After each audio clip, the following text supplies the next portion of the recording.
What's up? What's up? What's up? What's up? Happy Friday. Happy Friday. Happy Friday. Happy Friday. Happy Friday. Happy Liberation Week. Happy Lose a Lot of Money Week. All right, I'm waiting for a couple of more people to join. Now, look, this is Ask the Trader. What I would like for you guys to do is share the video. Share the video on your page. Why are you guys not giving your friends and family all of these gems? Like I know y'all want to be that dude or that woman, right? Y'all don't want to share the information, but share the information, right? There's a lot of gems that come out of the inside of trading room. And believe me, guys, if everybody is buying the look, wink, wink, if everybody is buying the same, $1 trillion company that you're buying, chances are it's going to go up in value. So you need to spread the word. We need to each one teach one. All right. So I'm going to start. But before I start, I want somebody to comment, go to the comments tab and just let me know if you can hear me. All right. If you can hear me, please go to the comment section. Say, hey, Joel, we can hear you. And then I will start the presentation and the class and the questions and all of the above. All right. So still waiting. Still waiting. Just go down to the comment section. All right. Go down to the comment section. Just say, hey, Joel, you're loud and clear. And I'll go ahead and start. All right. Cool. Thank you. Thank you. Thank you.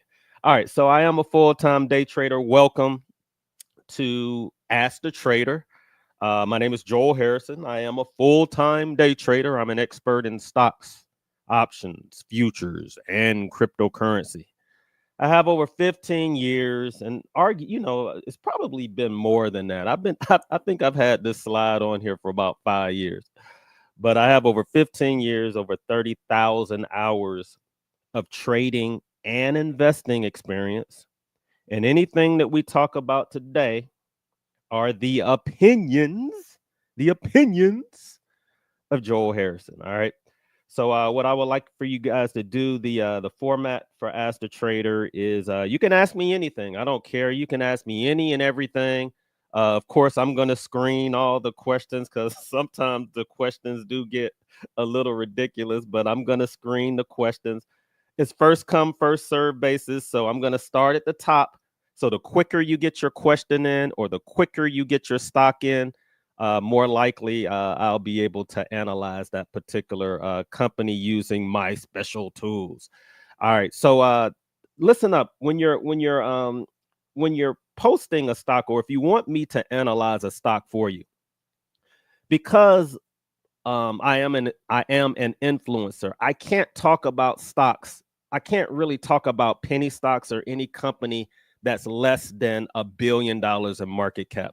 So if you don't know what a market cap is, you're gonna learn today. That's how large a company is. So quickly go to like maybe Yahoo Finance or go to Chat GPT, and before you post that stock, and you don't have any problems if it's like an Apple or Google or a household name. But if it's a stock that no one's ever heard of, just do something for me. Go on a Google, go to Google or go to Chat GPT. Just simply ask, what is the market cap of this company? If it's not larger than $1 billion, keep it to yourself. The other thing, guys, there's a lot of people that are coming in. This is being broadcast over several social media platforms. So just because you're on YouTube and you might see 20 or 30 people, doesn't mean that there's not another 100 over here or 50 over there. I see all the comments that are coming in. The reason why I'm saying that is I want you guys to give me one stock. All right, one stock. I'm going to try to get to everybody's stock by the end of the session. Now, today's session is only going to be 2 hours. I know I normally go 3-4 hours, 3 or 4 hours long, but I'm going to do it for 2 hours today because I have other obligations today. All right, cool. So let me go ahead and start. If you have not downloaded my GPT, you're missing out. If you're not using Chat GPT, you're missing out. Everybody's talking about AI. If you want to get ahead of the game, $20 a month. I'm not getting these funds. Chat GPT will charge you $20 a month. Just go on there and ask it any questions you want. Sometimes I go down the golf rabbit hole where I'm asking different questions. How do I hit a draw? How do I hit a fade? You know, what's going on with this particular club? But I want you guys to use it for stocks. So I created Ask Joe GPT and I added all of my special tools that I use so that when you're using it, it's going to give you, it's almost like talking to me. It's kind of scary. And I work on it every single day, so it will sound similar to me. Some of the same quotes that I say, some of the same phrases that I use. So go to Ask Joe GPT. You can get there through your normal Chat GPT. All right. If you haven't downloaded my app, go ahead and do that. How many stock trader investor people you know with an app? Probably zero. I'm probably one of the only few that has an app, and it's free.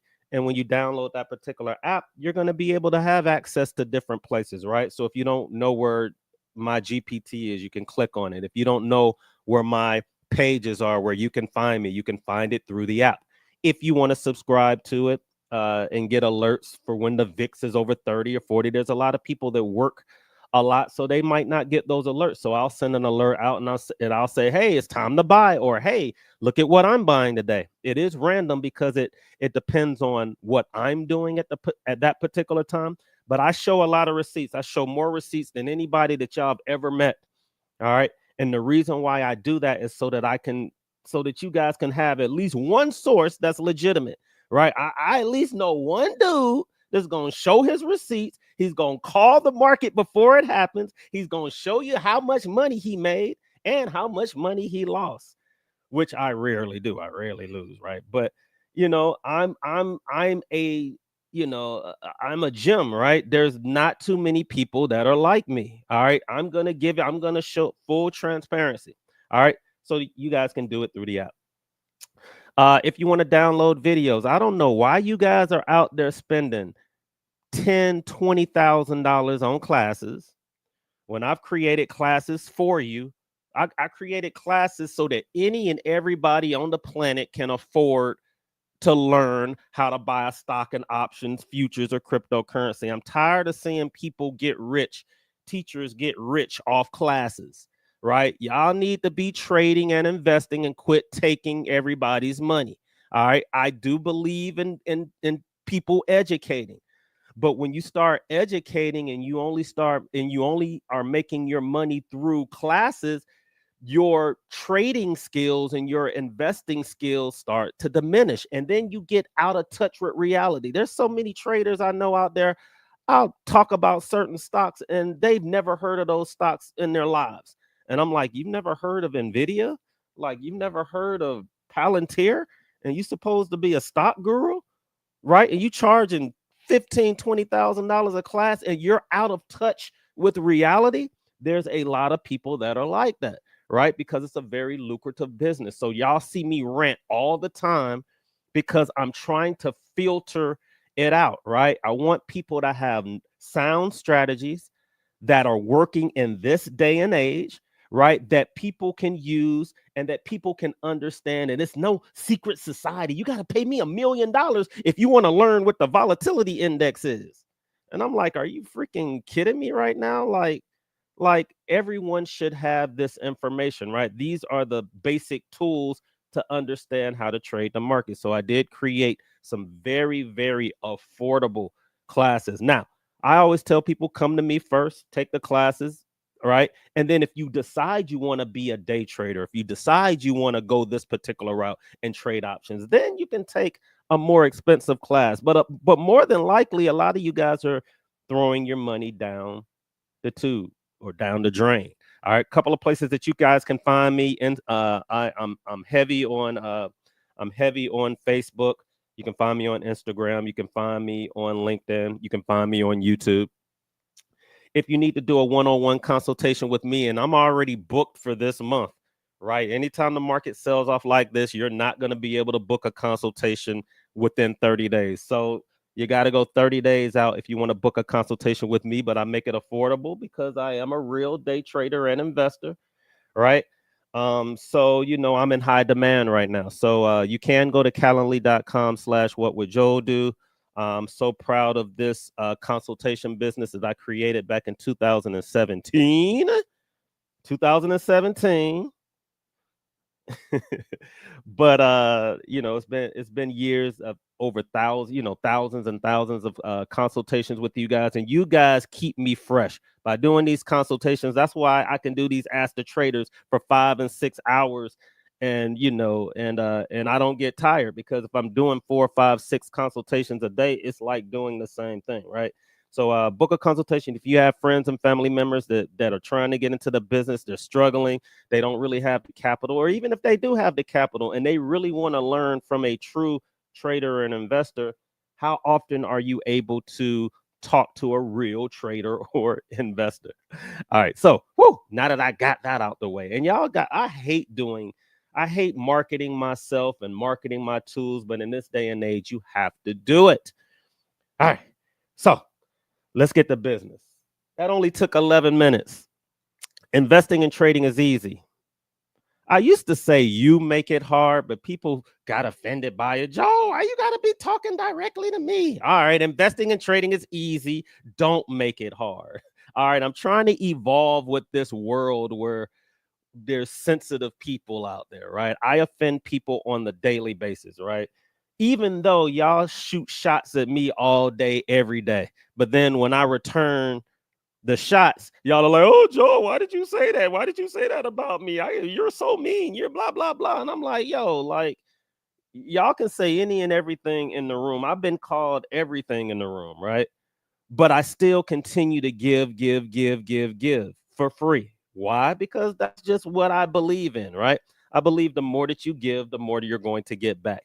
And I do a lot of the stuff that I do for entertainment. But guys, investing and trading is easy, and y'all are out here making it hard. And I'm trying to debunk this reality that the markets are so hard to manage, right? 100 days, well, not even 100 days ago, back in November, in the room, I constantly was saying, look, guys, it's very simple. Anytime a new administration comes in, you never want to trade or invest the market the first 100 days. There's going to be a lot of volatility. I kept saying this over and over again. Guys, just chill.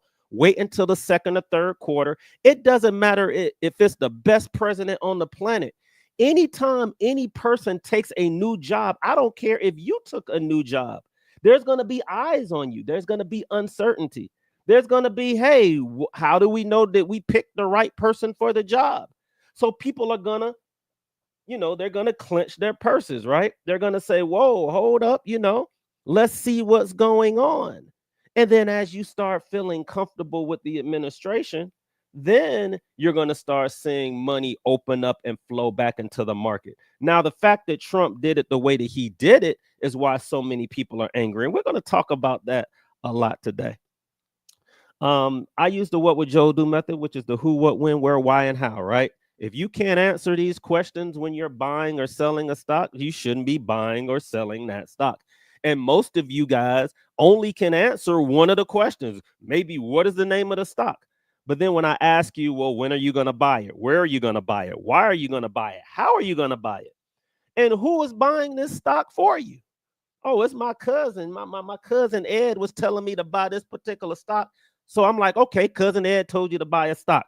Where are you going to buy it? I don't know. That's why I came to you.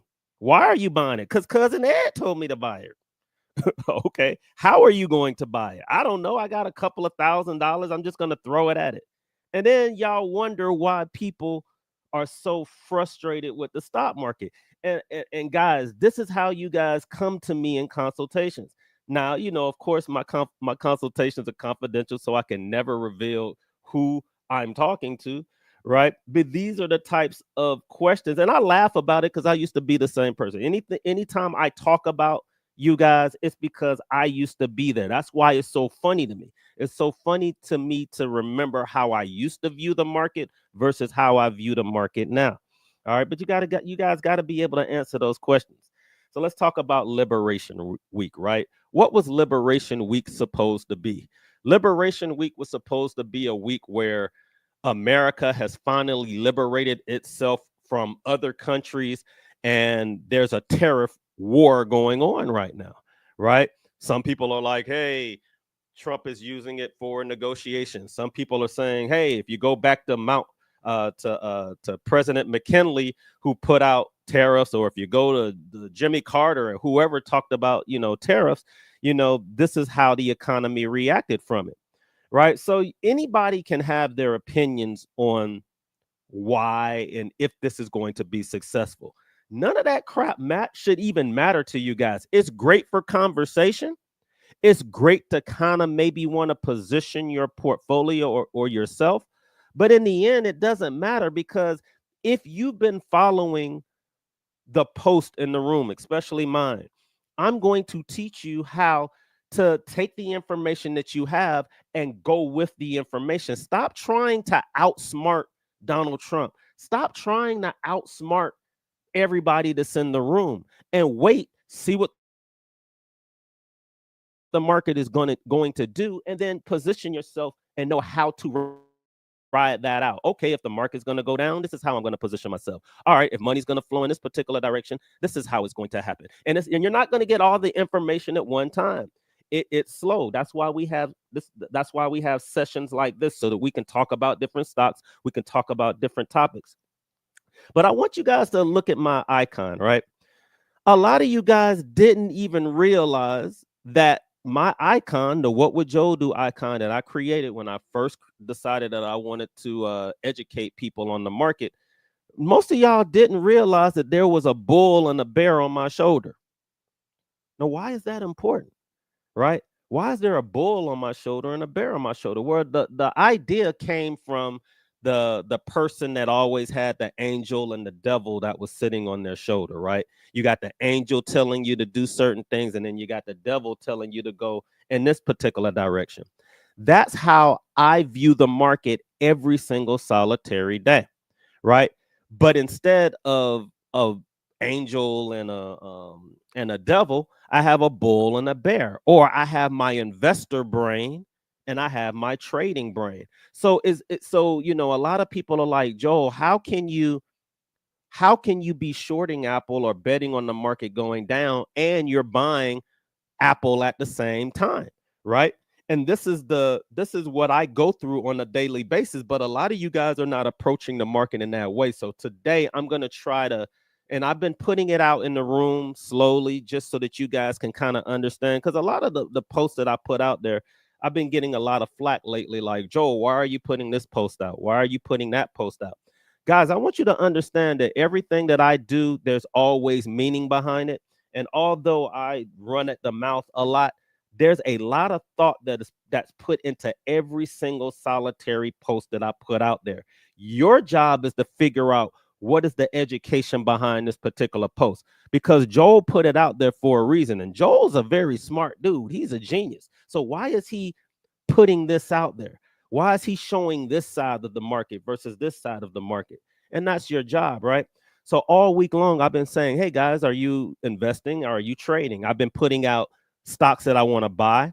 And I was putting out, charts where I was shorting the market. And it was just confusing a lot of people. And that's just because when we come into the market, a lot of us only look at the market in one way. We don't have that angel and devil on our shoulder, or that bull and that bear. See, the traders in the room right now are salivating because we're shorting the market, right? That's why I have on a Chicago Bulls hat right now, even though I'm from Decatur, but I got on a Chicago Bulls hat. But it's like, dang, he has a bull hat on, but it's red, right? Where the market is going down. That's the bearish nature, even though I'm a bull as a long-term investor. And I want you guys to start adopting that mindset too, right? Are you investing or are you trading? I've been putting that out in the room all week. Actually, I've been doing it forever. But when I started doing consultations, I really started separating the two, right? Are you investing or are you trading? When you guys are in a room, I see a lot of you guys arguing with each other. And I immediately, as a referee of the room, I'm going to say, oh, that's an investor talking to a trader. Oh, that's a trader talking to an investor. And you guys are like going at it, going at it, going at it. And I'm like, guys, y'all are both right. It's just that you're investing at this particular time and you're trading. But I also immediately realized, oh, most people are either investing or either trading, and you guys should be doing both.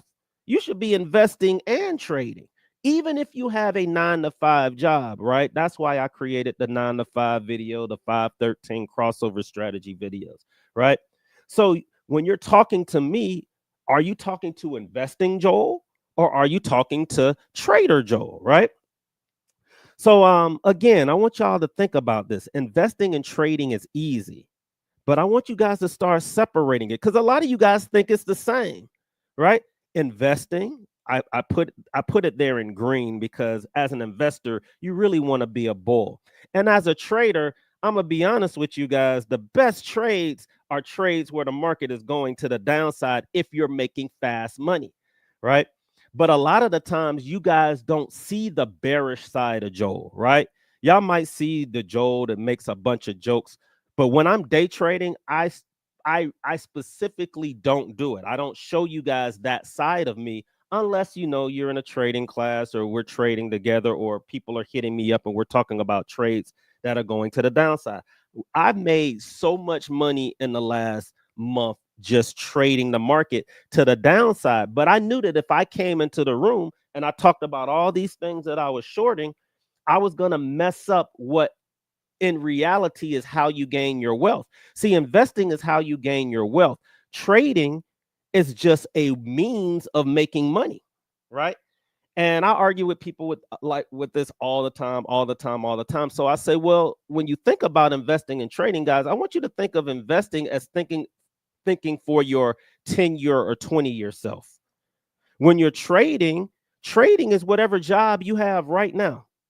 There's a bunch of lawyers on this call right now because I do a lot of consultations with lawyers. There's a lot of doctors on this call right now because I do a lot of consultations with doctors. There's a lot of athletes in this room right now watching that I do a lot of consultations that literally make more than the lawyers and the doctors.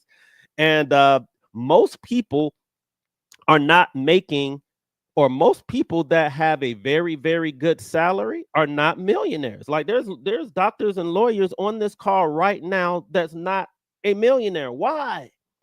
Not so I could be like, right? You make a lot of money, but you're not a millionaire. No, it's because you have a salary, right? Most of the time we have salaries, we spend the money, and obligations come up. We have families, or if you don't have a family, but you pay for things, right? Buy a house, buy this, buy that, go on vacations, business trips, blase. So there's really no time to invest in yourself, but it's the investing side that builds your wealth, right? So I always want to talk about that because I argue mostly with traders, right? I do consultations mostly with investors. My investors come to me, they talk about how to build their wealth. Traders come to me as well, right? But my traders are the ones that I argue with the most, and they're the ones that are the youngest that want money really, really, really fast, right? And then, or there's that trader that may have lost that job and they come to me and they're like, yo, I need to make some money really quickly, right? And there's nothing wrong with it. I think that you guys should be investing in, remember what I said. I have nothing against trading. I have nothing against investing, but you guys need to be doing both, right? So that you can understand and be totally whole. So I want to talk about Trader Joe, right? Trader Joe, and this is a fun Joe. A lot of y'all met this Joe, right? Trader Joe is going to be fun, right? Trader Joe is fun, fast, efficient. Money comes in quickly, right? Everybody wants to be like Trader Joe, right? Because it's like the American dream, right? I want to make this money. I got this money coming in. It's gonna be fast, right? I made all this money trading, bearish on the market. And we were able to pay for like 2 or 3 vacations already paid for the year. I'm already set for 3 vacations for the whole year. But yet JoJo investor is like, oh man, the stock market is falling, so let me go ahead and invest these funds, into the Apples, into the Googles, into the Microsofts. And then you got Trader Joe that's like, why are you buying the market? The market's going down. I mean, it's like common sense. Why would you buy the market when you know that the market is going down? And then JoJo investor is like, well, because I'm not thinking about right now. I'm thinking about this person that's next to me, right? I'm thinking about where I'm going to be 5 or 10 years. And I know that in 10 years, this is just going to be a blip on our page. And I've been there before. I'm older. I realized that if I'm not investing in myself, even if I have a great salary and I use that salary up for the year, I'm going to have to continue that salary over and over again. But if I'm not reinvesting it in myself, I'm going to be working forever. And Trader Joe is like, well, bump that, man. I want salary. I want money right now. I just need my money. I need my money right here, right now, so I can buy this, go here, go there. I'll invest when I need to, right? But for now, I need to make this freaking money right now. JoJo investor is like, yeah, but let's just be a little bit more conservative, right? Let's be slow, let's be tactical, let's invest in the market as we go up. And then there's just arguments and arguments and arguments that go back and forth. But what a lot of you guys don't know, what a lot of you guys don't understand was it was JoJo investor that created Trader Joe. A lot of you guys have it backwards. See, this picture was taken after JoJo investor invested in himself, invested in his education, invested in other people, right? That allowed me to be able to trade. So there's always the chicken or the egg argument, right? Is it the trader that creates the investor, or is it the investor that creates the trader? Well, I don't care about all of that. What I want you guys to start doing is I want you to start doing the 90-10 rule. All right. Because when you guys come to me, it's always 10-90. It's Joel, I got $10,000. What do I need to do with it? Right. And then I want to go take this class over here. And I'm like, all right, if you want to be a great investor or trader, it starts with knowing how to manage your own funds, right? If I had $10,000, the first thing I tell people in my consultations is, look, 90% of your money that you're coming to me with needs to go in an investment account. And then 10% of that money you can trade with. Because more than likely, if you're trading the way Joel teaches you how to trade, you can at least make that 10% grow to that 90, to the other 90. And then let's say it's backwards, right? Let's say you put 90 away, and let's just say you lose all of the 10. Well, if your 90 is making more than 10 or 15% a year because you're investing in something like the S&P 500, it's going to take care of your trading woes. All right.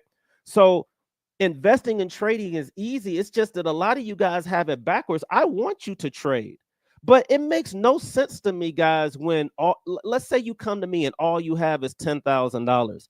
And then you say, all right, I want to go over here and take an $8,000 class because I got all of this money here and this is all I have to do what I need to do, right? You guys have it backwards. If $10,000 is all the money you have to your name to do something in this market, then your stock classes shouldn't cost no more than $1,000. $1,000 goes to my education. $9,000 is going to go into my investment account. I need to just go ahead and talk to Joel and figure out how to do it there. And then as your money starts to grow, that 10%, you guys can do it on anything you want. That 10% is that gambling.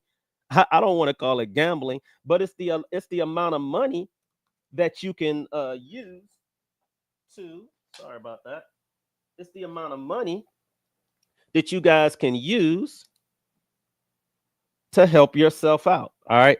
So investing and trading is easy. I don't want you guys to make it hard, but I want you guys to start using the 90-10 rule. All right. All right, cool. So I think I got that out of the way. It's been 30 minutes. All right. I told myself I'm going to, we always do these particular presentations. Usually I'll rant for about 10 or 15 minutes, but I want you guys to start implementing the 90-10 rule. All right. The 90-10 rule.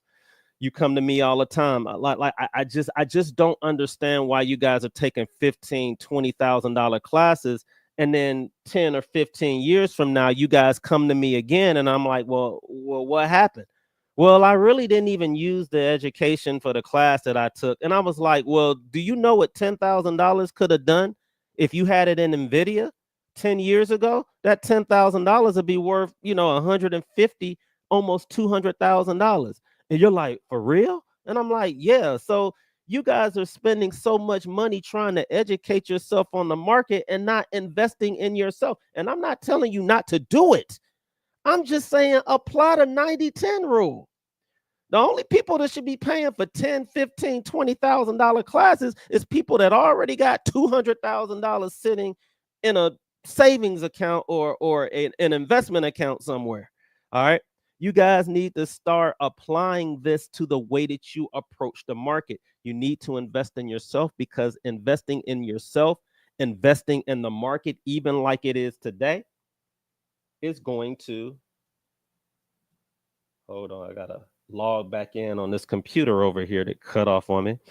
But if you invest in yourself, I promise you, you're gonna look back 10 years ago, 10 years from now, and be happy that you made that move. Okay. All right. So hold on. Having some technical difficulties.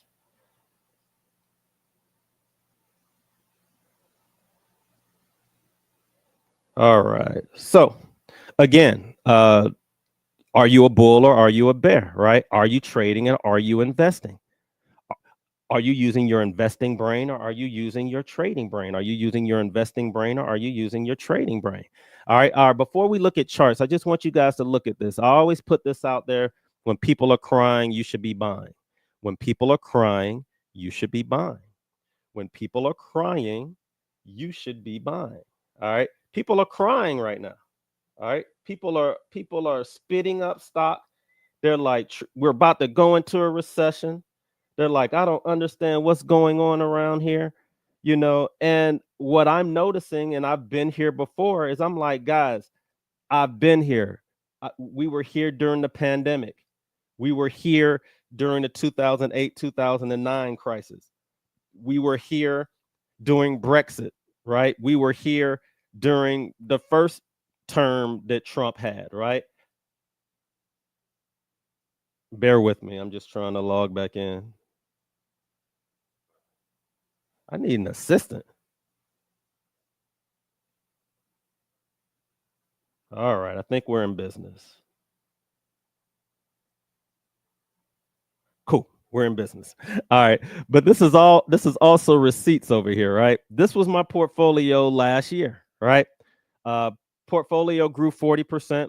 That's a receipt, guys. That's letting you guys know, hey, Joel at least knows what he's talking about. The market, for the last 2 years has been ridiculous. We had a 23% return move in the S&P 500, I think in 2023 after a recession. And then it was followed by 2024. So no matter how bad you thought the Biden administration was, the market grew about 40 or 50% during that 2-year span. And look at this, is through my app also, right? But through my app, it says here, it's been a great 2-year run. I've been selling large positions because of the new presidency. I'm only 65% invested, and I have a lot of money sitting on the sidelines ready to buy more after the first quarter. Well, guys, we're 2 days in after the first quarter. This is how you predict the market and position yourself in the market, right? You ride the markets out. You know that a new administration is coming in. When that new administration is coming in, then you can sit back. My investing brain is like, hey, I'm going to sit back. I'm going to see what's going on with the market, and then I'll reallocate those funds. In the meantime, Trader Joel, go out there and make as much money as you can because the market's going to be volatile. The fastest and easiest money is going to be shorting the market or puts, especially if you're in a situation where the market is looking a little bearish, right? That's how I'm using my trading brain and I'm using my investing brain at the same time, positioning yourselves, right? So I literally have to take a breath. Literally have to take a deep breath sometimes and ask myself, who am I talking with? Who's right here? I have to separate myself. When you systematically buy things, or when you systematically say to yourself, look, anytime that volatility index gets above 30, and JoJo investor has to invest in something. He has to, whether it's Costco, Apple, Microsoft, Google. I don't care if it's at 30 and I put that in the room. If it's at 20, you might want to start picking at stocks. At 30, you should be buying large positions. At 50, you should be borrowing money from your mama to invest in the market. If you don't know what the volatility index is, I created a video for you, very affordable, where you can quickly learn what the volatility index is. In my opinion, is probably the most important product that I have out there to put out there. But guess what, guys? It's the least bought product that I have that's out there, which is interesting to me. But that makes a lot of sense because 10% of the world owns 90% of it. Maybe you're not supposed to learn it. Maybe it's only for us 1%ers that have this information. I'm trying to give these gems to you guys so that you guys know how to approach the market as well. So let's look at a chart. Let's get to these charts and these questions. All right. Joe, just show me some charts and look at my stocks. I've been waiting for 30 minutes. This is the S&P 500. This represents the economy. This is the S&P 500 that represents the economy. What do you guys notice? This is where we are right now. So all the hooping and hollering, and I told y'all the market was going to sell off. I told you this is what was going to happen. All right. Well, why didn't you know what was going to happen for the last 2 years when the market went up in value? You knew what was happening in the last 30 days, but you didn't know what was going to happen the last 2 years. JoJo investor knew what was going on, but that's just how traders are. Traders are the most arrogant people that are out there. When I have my trader brain on, can't nobody tell me anything about what's happening within the last 7 to 14 days. All right. JoJo investor is a little bit more calm and collective. He's thinking 5, 10, 15 years down the line. He's thinking, guys, as much as y'all are out here arguing about the market, if Trump is only going to be here for 4 years, even if the market drops in value, he's already calculating how far the market might come down. The worst case scenario is what? We go back to the pandemic lows. Okay. And then a new president comes in, everybody gets excited, then the market goes up in value, right? Thinking 10, 15 years down the line. If you don't have 3, 5, 10 years to wait, then I can understand why you're upset that now your portfolio is down 4%. And it makes a lot of sense, right? I do have a lot of empathy for individuals that are down 4% today. But see, when I first started trading, if I lost $10,000 or $15,000 in a day, guys, I couldn't sleep. The very first time I lost 5 figures, I literally couldn't sleep for like a whole week. And then I did it again, right? And then all of a sudden I started to get used to losing, right? So, losses are going to happen the more and more your accounts start to grow. I think I was down, in my investment account, probably $20,000 yesterday. And this isn't a humble brag. It just, just do the percentages, right? I've been showing my accounts forever. But I was on a golf course and I played an exceptional game yesterday. How was I able to separate my golf game for what was going on in the economy? Time, right? When you're investing in the market and when you're trading in the market, you're going to start to understand that investor Joe doesn't care if the market drops 13%. Why? Because Trader Joe experienced a 29% drop from in 2022. Trader Joe experienced a 35% drop back in 2020. So when you experience a 35% drop and a 29% drop, and that was just in the last 5 years, and Trader Joe has been trading for over 15 years. Do you really think Trader Joe is going to be angry because the market's down 13%? What if I told you that the market drops 10 to 13% every single solitary year? Y'all would be like, for real? And I'm like, yeah. It's just that this one happened so quickly. You know, you got $100,000 account that's now worth 87. You're going to have something to say. You know, yesterday the market was down 4%. Then we wake up today and it's down another 4%. Y'all know that the S&P 500 on average goes up or down 10% over a year. So I understand why traders or people that are just now investing are jumping off, bridges right now. But Trader Joe is like, okay. Trader Joe still is 65% invested. He's like, man, the market's about to come down lower and I'm going to buy more. And then, but I'm sorry, and JoJo investor. But Trader Joe is like, but Trader Joe, you're going to stomach another $50,000 that you might be able to lose.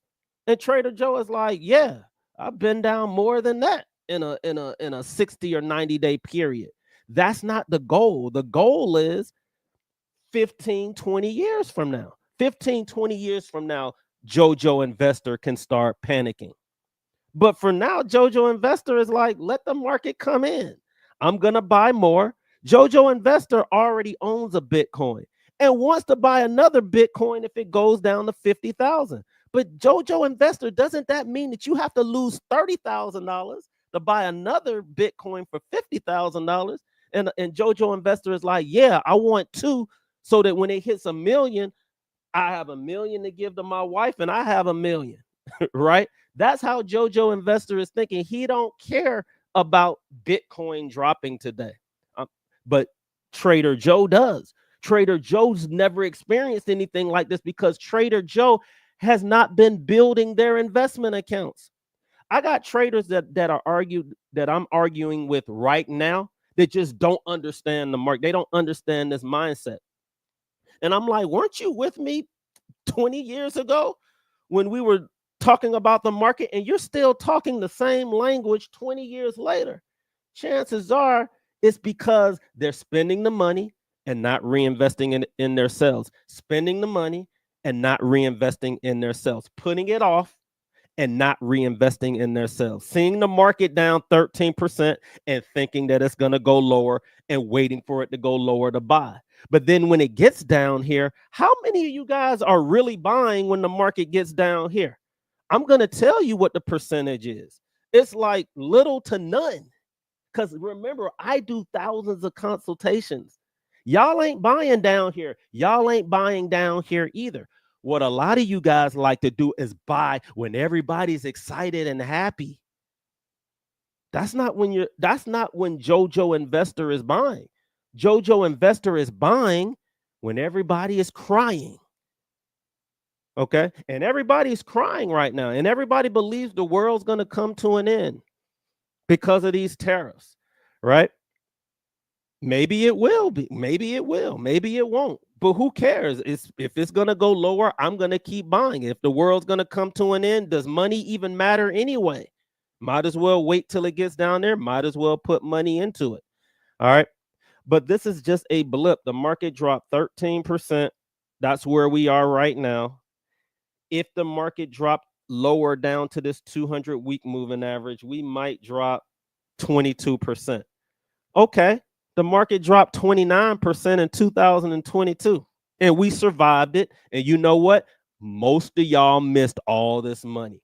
Why? Because y'all didn't realize that recessions only and I want y'all to think about this psychologically.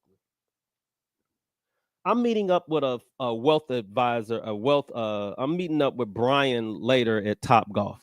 That's why I got to leave a little bit earlier. He's a wealth advisor, right?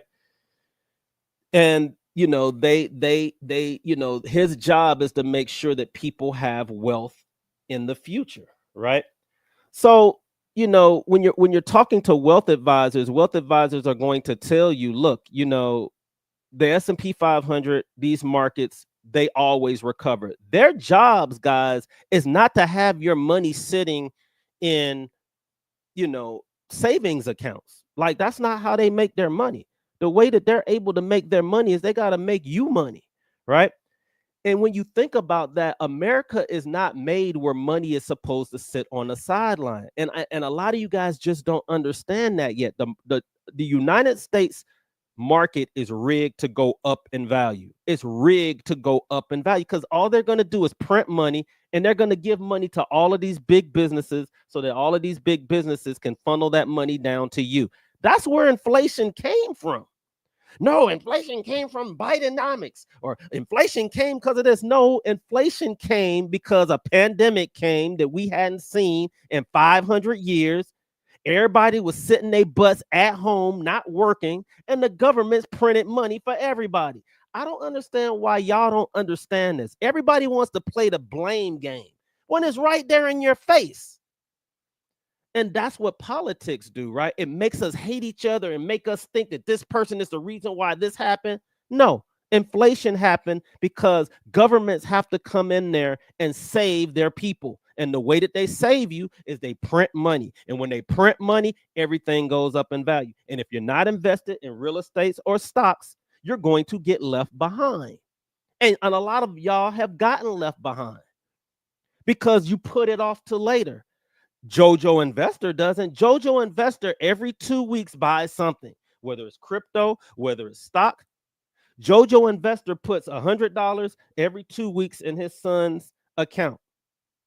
Y'all know that my sons don't even know how to trade. They have no idea how to trade the market because wealth is created through investing in yourself and being able to take advantage of this American market that's rigged to go up in value. Y'all see it with your own eyes. Let's look at it over a longer scale. Like guys, this is 2000. Y'all remember the .com? Dang, I don't even have enough time to put it on it. That's how old I am. These are just guys, this is 2008, 2009. I don't know if y'all remember how bad the real estate market crisis was. The real estate market crisis was so bad, I stayed away from real estate until just recently. I just got my real estate license again, even though I was an associate broker. So, I'm giving myself a hand and patting myself on the back. All right. I'm an agent again. But I had never seen anything like this. And just like everybody else, just like Trader Joe, I put it off. I said, man, the real estate market is so bad right now. I'm losing all of my clients. I don't have 10. I went from having 10 houses to one house. It's never going to recover. Not in my lifetime. Really? Well, you didn't understand how the American market works. The American market actually inflates even more when there's crisis. There's a crisis going on in California with wildfires. There's a crisis going on right now. And all governments do is they print money to solve the problem, right? And that money flows into the stock market. It flows into these businesses. And America props their companies up so that they're the best companies in the world so that other countries can invest in our economy. All right. It's rigged to go up. And it's going to continue to go up. And there are going to be blips. But I mean, guys, when you look at the last 25 years and you see a blip here and a blip here and a blip here, maybe we get a blip like this. But guys, that was 29%. We halfway there. We halfway there done with this massacre of a market. If it drops 29 or 30%, put us way down here. Are you going to buy? Are you? Or are you going to, I know what Jojo Trader would have done. Jojo Trader has made so much money. He's going, like I said, I already bought 3 vacations. Our family has bought 3 vacations already for the year. Y'all gonna see me in Mexico. Y'all gonna see me all over. Y'all gonna see me posting pictures and hating. like y'all do, right? On stuff that I've done trading the market to the downside. But at the same time, I'm going to be buying up the market as well. All right. So are you going to buy when the market drops 29, or are you going to hate Trump so much and hate Elon Musk so much that you're not going to invest in the market? Jojo Investor doesn't care. Jojo Investor is thinking about his family, his self. He also wants to keep up with inflation. The only way you're going to be able to keep up with inflation is you got to buy the products that are inflationary. What's going to grow in value even if inflation hits? Well, Joe, we might have what y'all call it, deflation. All right. So even if you're investing and it gets deflated, at least I'm trying. At least I have money in the market, because the money that I'm putting in the market now, if I'm not going to put it into myself, I'm going to spend it on something that I don't need. I'm going to go spend it on an even more expensive vacation. All right. Because that's what humans do. I'm going to go buy an even more expensive car. You didn't have to pay an extra $15,000. I can pay an extra $15,000 for this vehicle because I can. When that $15,000 could have gone into something like Nvidia and grew to $1 million, or a company that can grow it, 1,000 times or 10,000 times its value. All right. I'm trying to get you guys to change your way of thinking, but you got to have your trader brain and you have to have your investor brain, and you guys got to start doing it at the same time. All right, cool. I'm going to get to you guys' questions. All right. All righty. So Joseph said, good morning. Cool. Shamika, hey, this is the best travel agent on the planet. Y'all better holler at her. She be having commercials on CNBC.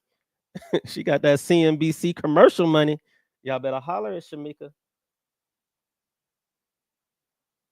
Hey, I appreciate that. Andrea, sorry.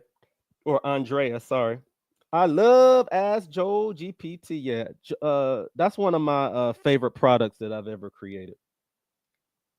All right, here's a question. Morning, Joel. Let's look at Intuitive Surgical. So Intuitive Surgical, guys, ISRG, is a medical equipment company.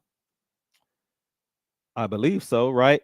And look at their chart. Their chart looks pretty good, right? Let's remove this drawing. And I mean, we're looking at a month chart. So let's look at, my favorite charts are going to be the week chart and the day charts, right? So if you haven't learned about moving averages, you need to take some of my classes. All right. So the best place to buy a stock is always going to be at its average price. So just to keep it simple, when you guys look at my charts right now, if it's blue, you're looking at a day chart. If it's yellow, you're looking at a week chart. If it's green, you're looking at a month chart. All right. I've kept it consistent. I've kept it that consistent for over a decade. All right. So the best place to buy this is going to be when we touch the 200-day moving average, assuming that, the stock is going to continue to go up in price. This was COVID lows. And look at that. Just like magic, guys, I didn't have to take a class to know when to buy Intuitive Surgical. Okay. When the 200-day is angled down, I created these corny sayings. When the 200-day is angled down, you don't want to stay around. When the 200-day is angled up, it increases your luck. This is when you buy the dips, guys. You don't buy the dips when the 200-day is angled down. So if I was to buy the dips here, or every time it touched the 200-day moving average, I didn't have to take a $17,000 class to know to buy it right there. All right. Why is Joel giving out this free information? Because, guys, why am I going to charge y'all for something that y'all should have learned when you was in 5th or 6th grade? I just don't believe in that. I don't believe in it because everybody else does it. I'm different. I'm a 1%er. I think different. I'm not going to be like the masses. I'm going to give you guys the education that you need. I'm going to give you guys all the fundamental tools, because I can show this to y'all a million times, but it doesn't mean that you're going to be able to do it on your own. That's when you can come to me. Or you might say, Joel, I want a little bit more depth in it, and take one of my classes. And then if you decide you got the capital, you've invested in yourself, you got $100,000, $200,000 sitting in your account, and you want to go take an expensive class, then you can go do it. All right. But I'd rather you guys put that into yourself, put it into your kids' accounts. Like seriously, guys, I'd rather you got 10,000. I got $10,000, Joel. I want to give it to you to invest. You got $10,000 and you got 3 kids. Put $3,000 in each of their accounts, and then spend $1,000 with me on consultations. That's how I've always believed in. That's what I believe in. You don't have to give me those funds. I'm okay. I'm gonna make my money over here. I want you to get educated. I want you guys to get educated and educate those little ones. All right. So 200-day is angled up. It increases your luck. Where are we right now? We're at the 200-day moving average. So we're at an inflection point.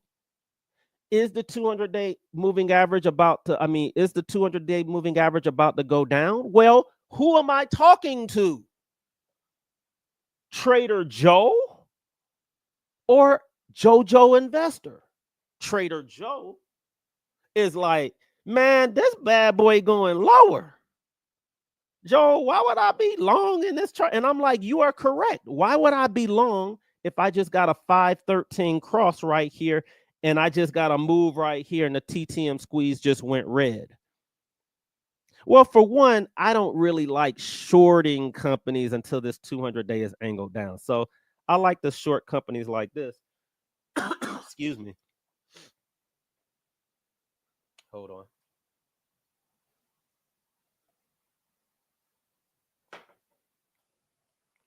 I like to short something like intuitive surgical when the 200-day is angled down. When it's angled down, Joel would have been shorting the S out of this company. But am I gonna do it now? Nah,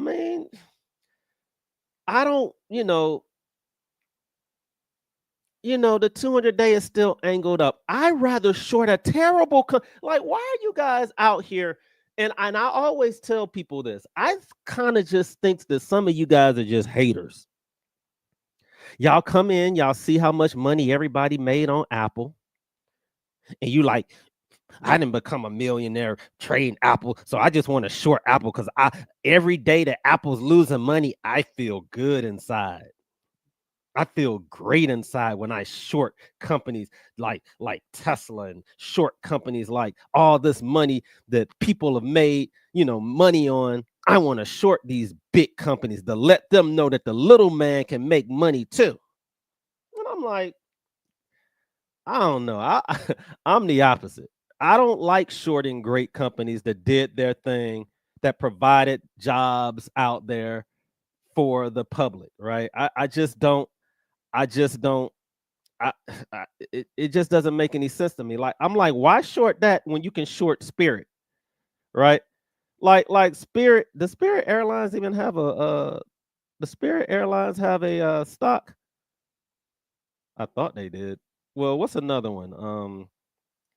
I thought Spirit had an airline. A stock. I guess not. But I don't like, I don't like cruise line companies, right? I always talk about the cruise line companies sucking. Now, they've been doing well now. The 200-day is angled up. But why short a company like that, like Intuitive Surgical, when I can be shorting something like Carnival Cruise and making all this money on a terrible Peachtree dish? Now, I have fun when I'm on the cruises, but I just don't understand how they're making money, right? I just don't like them. Or shorting something like Ford. Y'all know Ford's been going down. Like guys, the 200-day has been going down on Ford since 2022, and y'all still buying it, right? If I looked at the month chart, did y'all know that Ford's been going down? Y'all see this month chart? Ford's month chart had been going down since 2006. For 14 years, Ford was a terrible company.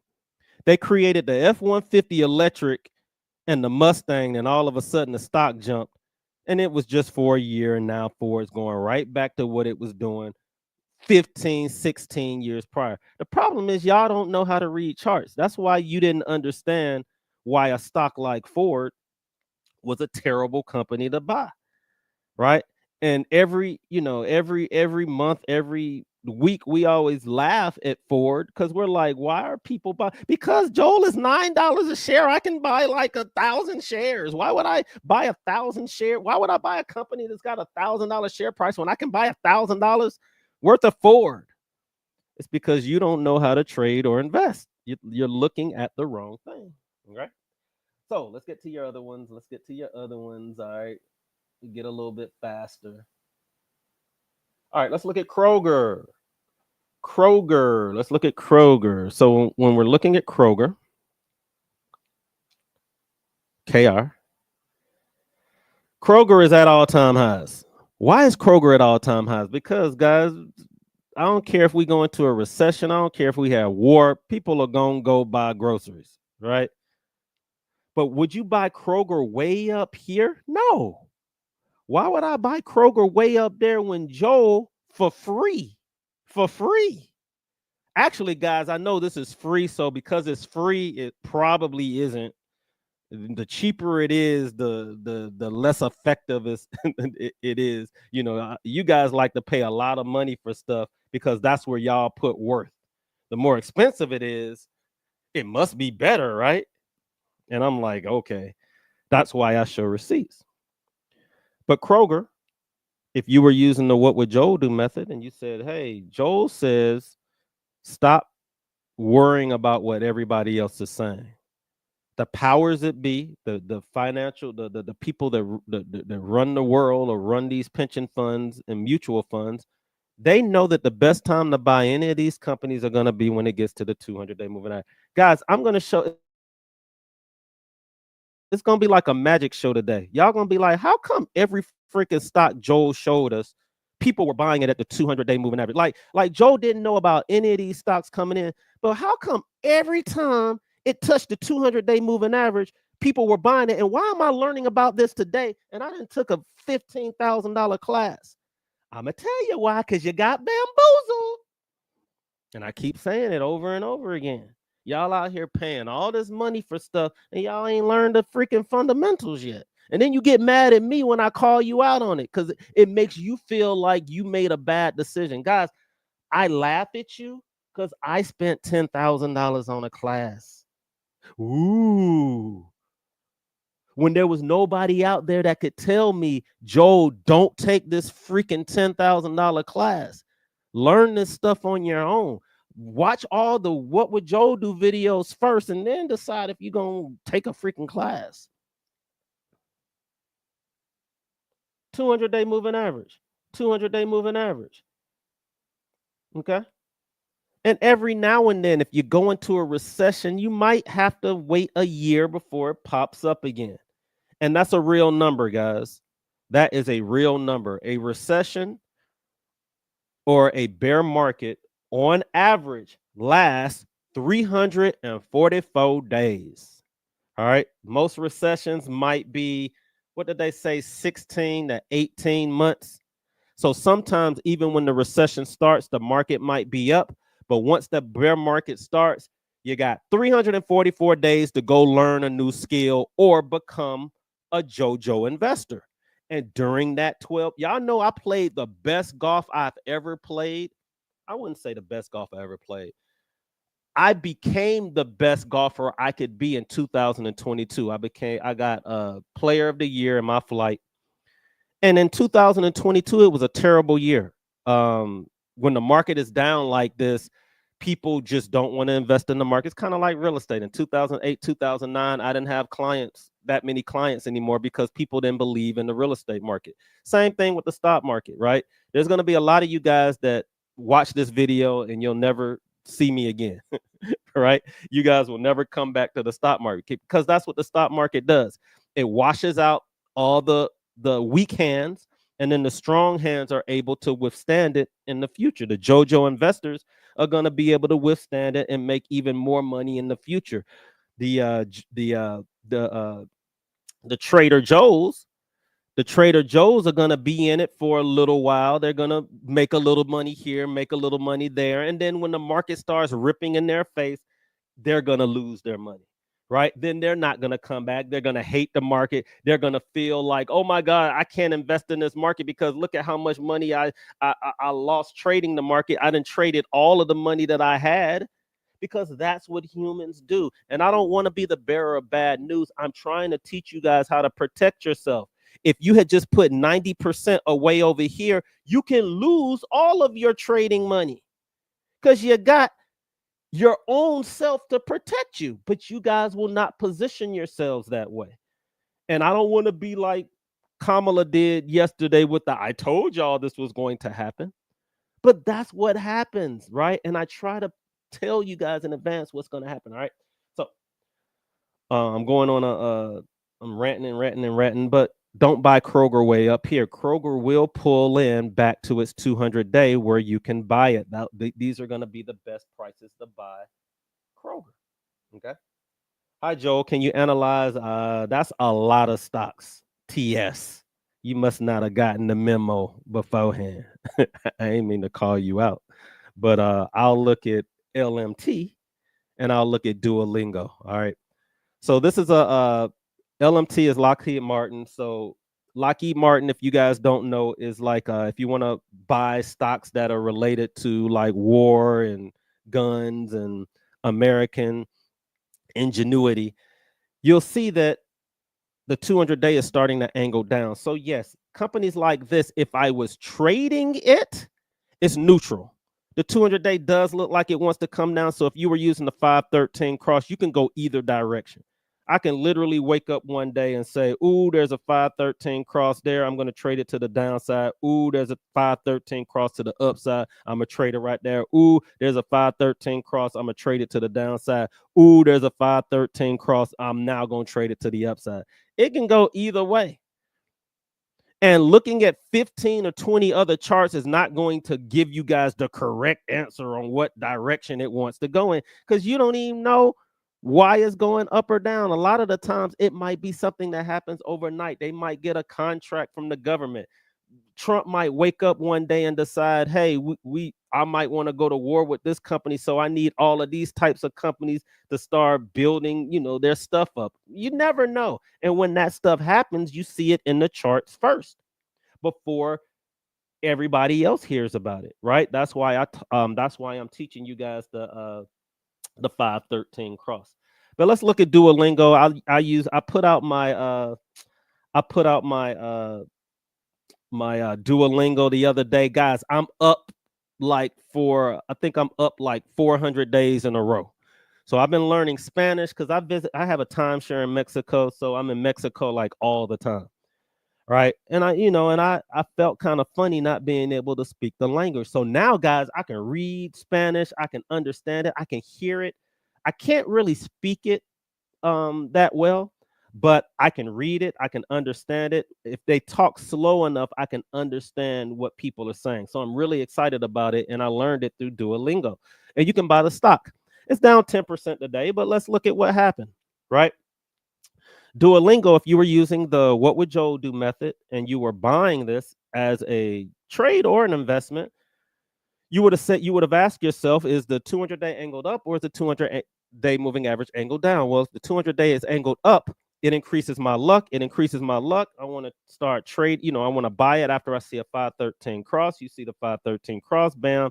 Very easy trade. If you miss this move, you wait for the next 513 cross. There it is right there. And you would have just easily made money in this market. Look at this. I mean, how easy is this to make money, right? It hit an all-time high. You got a 513 cross. It started to go down in price. Did I need to take a class for that? No, I just needed to know Joel. It came down to its 200-day moving average. And just like luck, did I know Duolingo was going to be put out there for us to look at today? It hit the 200-day moving average as a trade. You could have traded it for 10 days, made some money, made your money. Now the market is selling off. Trader Joe would have made a lot of money on this, trading it up, trading it down, trading it up, trading it down. Somebody that was investing in this, JoJo investor, would be like, oh my God, what's going on? I bought it here. It went higher. It came back down. But if you're buying this as an investment, thinking 5 or 10 years down the line, and you see that it's at the 200-day moving average, you're going to buy it. I don't care what this person is saying or that person is saying or what this tariff is going to do, right? I'm going to buy it for the long run. And if something happens and the 200-day starts to angle down and the news starts to change, then I'm the CEO of my business. I can sell this particular company. But for the most part, I'm in this company also long term. All right. Cool. That's a pretty good one. I'm gonna go ahead because you were early and I do like cybersecurity companies. We'll look at CrowdStrike and Palo Alto. So CrowdStrike, guys, where are we at? The 200-day moving average. Now, what I don't like is this is a head and shoulders. Shoulders, head, shoulders. Now, we need cybersecurity. So if you guys don't know about CrowdStrike, I know CrowdStrike because I was taking me and my family was going to Niagara Falls, and I was pissed because at that particular time, I don't know. Oh, I remember what happened. There was a crisis that happened. CrowdStrike had a problem with switching over their technology from one platform or something to another. And what ended up happening is companies like Delta, traveling companies, pretty much they have so many clients that are out there. It messed the computer system up, and it ended up canceling a whole bunch of flights. Now, during that time, me and my family had a flight from Atlanta to Niagara Falls. So then our flight was canceled. So then all of a sudden, we had a 7-day trip in Niagara Falls and we couldn't fly there. So we had to go rent a car. Now, mind you, CrowdStrike messed up the flights and it messed up the rental cars. So in Atlanta, there was no rental cars available. There was no flights available. So we were thinking, dang, we might have to go drive our kids' cars to Niagara Falls. Long story short, we were able to find a Wagoneer. We ended up, and if you haven't rented a Wagoneer, they're like the best vehicles to travel in. We rented a Wagoneer. I ended up driving like 15 hours to 15 hours to Niagara Falls. And long story short, the stock dropped. It dropped from $455. Hold up, was that during that time? No, here's the drop. So the stock ended up dropping from 385 all the way down to $200. Well, when it dropped, I was pissed. Jojo Investor was investing in this company and I was so mad. I sold all of it like somewhere around here, even though we were at the 200-day moving average. But then Jojo Investor was like watching the chart, saw that the 200-day was angled up, and over time, Jojo Investor said, you know what? Things happen. I'm mad that I had to drive all the way to Niagara Falls, but I'm taking this too personally, right? So I reinvested in this company once I started to see a 513 cross because I started using the what would Joe do method. And I said, you know what? Let me give CrowdStrike another try. And I ended up buying it back at 240. And now I'm up significantly in that particular stock, even though it's fallen back to the 200-day moving average, right? I took a situation where the world was like, this company is going to zero. The company figured out what it was doing, right? It apologized to all of their clients, and then the stock rebound. And now the stock has been selling off because of the tariffs. But I want you guys to understand what CrowdStrike is. It's a cybersecurity company. And if AI is supposed to be what it's supposed to be, then you need companies like CrowdStrike and you need companies like Palo Alto. But CrowdStrike is going to be my favorite. Now, how far can this company go down in value? Well, a lot of these 200-day moving averages, guys, are still up. But if you notice, we broke this support and it looks like we might want to come down to about this $140 area. So if you were interested in something like that, then go ahead and buy it. All right, let's look at Uber real quick. All right, so Uber, guys, if you haven't heard, Uber has a contract with Tesla and they have a contract with Waymo. So Waymo is owned by Google and Tesla, of course, is Tesla. Now, why am I mentioning these companies? Well, we have been talking about this driverless vehicles and these robo taxis for years. Now, I own 2 Teslas. Everybody knows this, and I bought it before pre-Nazi Elon. And look, you can come at me as much as you want to, but anytime you go on stage and you throw up the Nazi salute, and then you never apologize for it or even say, hey, that's not what I was doing. I was doing this. Then I have to say to myself, you must be a Nazi. It's not even an opinion. You went on stage. If you watch the Nazi salute and you watch what Elon did, it was identical. And he never apologized for it. All he had to do was say, nah, that's not what I was trying to do. And then maybe people would have been like, okay, but he didn't. So, if you're blamed, if you're called out for doing something that everybody knows is wrong, and then you don't apologize for it, then it's probably because, right, we got to keep it simple, right? So anyway, Uber, so I bought my 2 Teslas pre-Nazi Elon.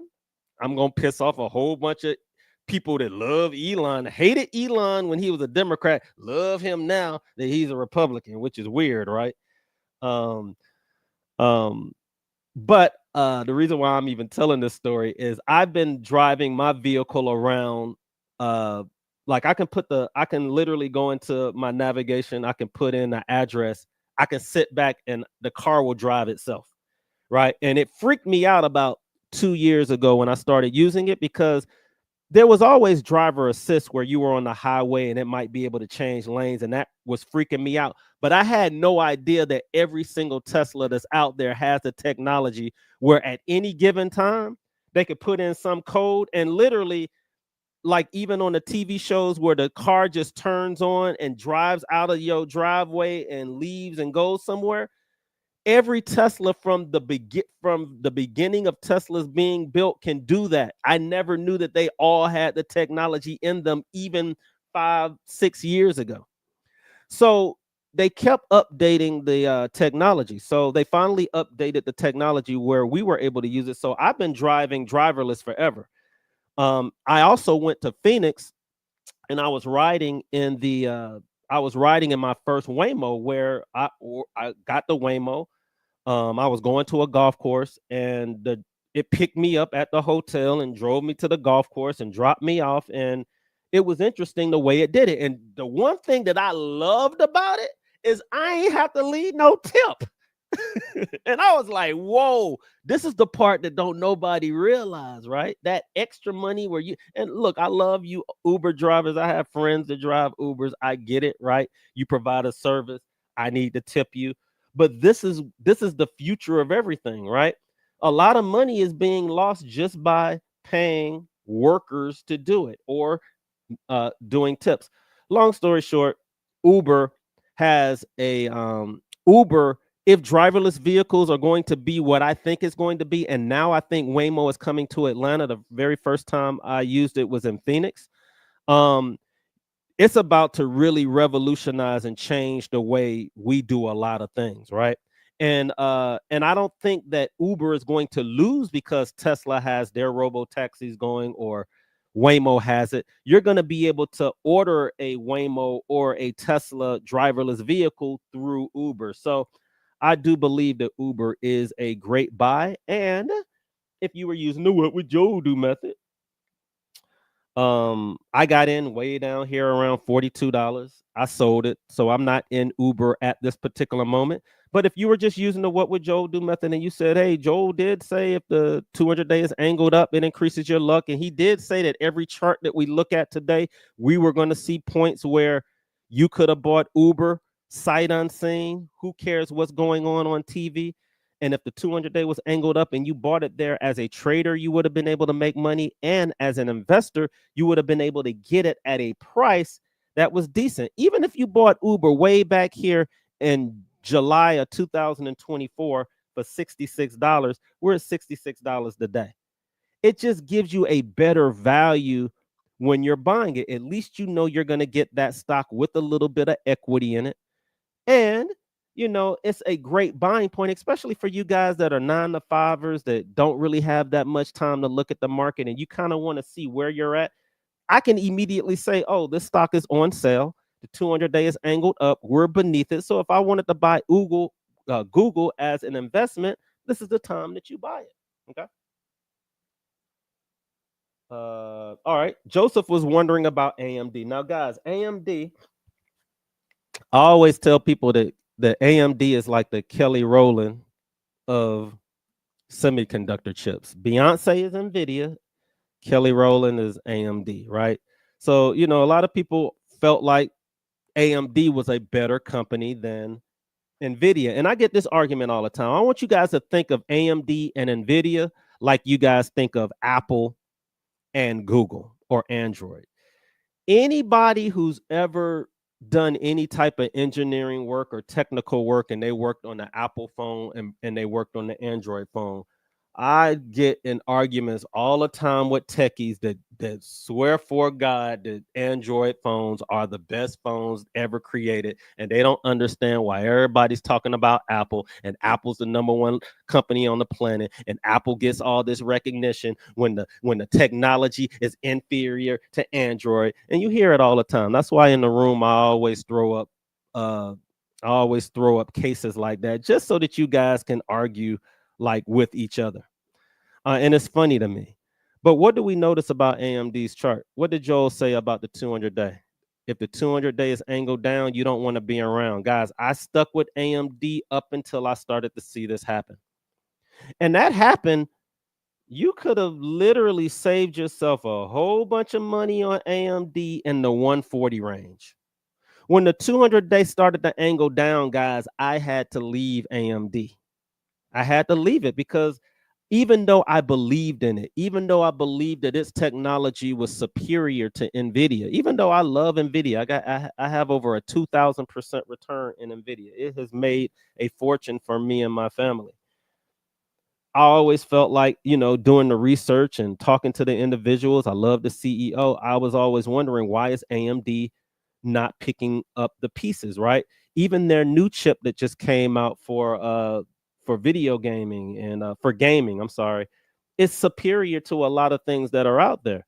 But Wall Street does not care, right? Money is coming out of AMD, and money started to come out of AMD before this tariff stuff started to come out, right? So companies that have gotten hit are getting hit even harder. Look, it's down 7% right now.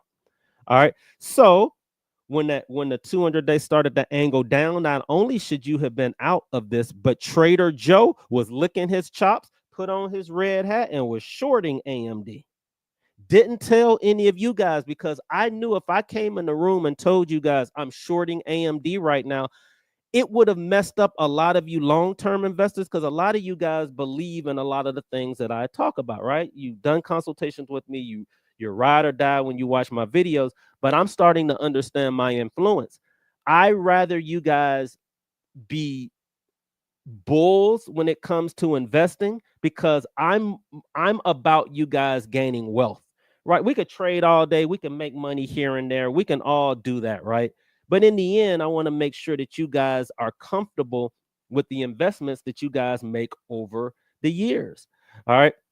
So, I want to make sure that you guys understand that. But I'm sitting there shorting the heck out of AMD. Every time we break this trend line, shorting. Every time we break this trend line, shorting, making a killing off AMD, right? Look at this. Every time, literally every time we did this using the 513 crossover method, shorting, puts. Look at this, guys. Another short. How many times did it win once the 200-day started to angle down? 1 win, 2 wins, 3 wins, 4, 5 wins, 6 wins. That's 6 wins in a row, and that's just from October. Why short great companies like Nvidia when you can short? I wouldn't say it's a terrible company, but you can short companies where the 200-day, and I'm going to call any company that has the 200-day moving average angle down short-term bad, right? So even if we were looking at Nvidia just recently, and I mean, it's just barely starting to turn down. So guess what?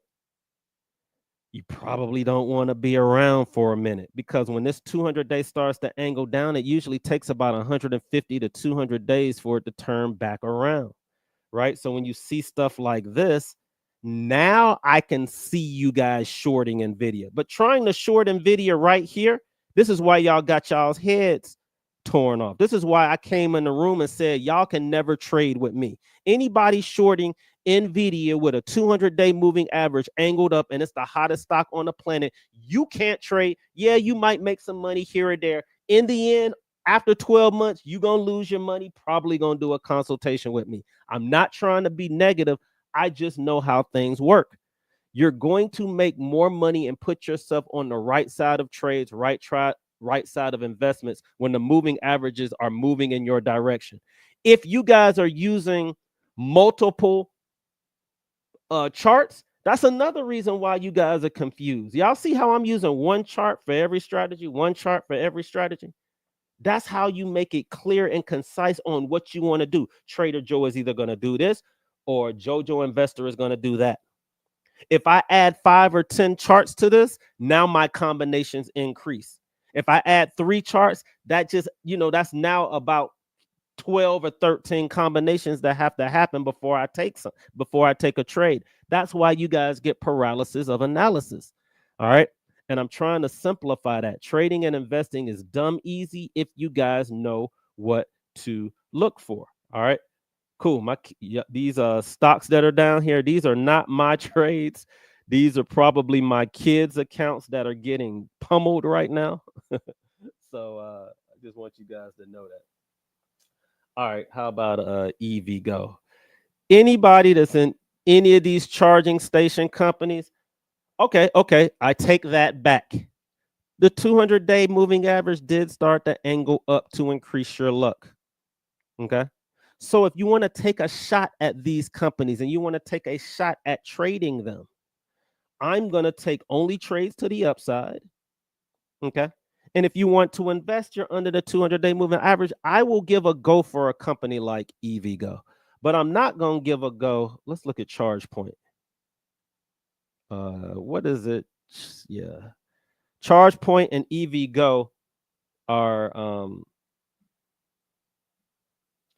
guys, what's the rule? What's the what would Joe do method? If the 200-day is, I want y'all to say this in your head. If the 200-day is angled down, you don't want to be around. I want y'all to remember me dancing.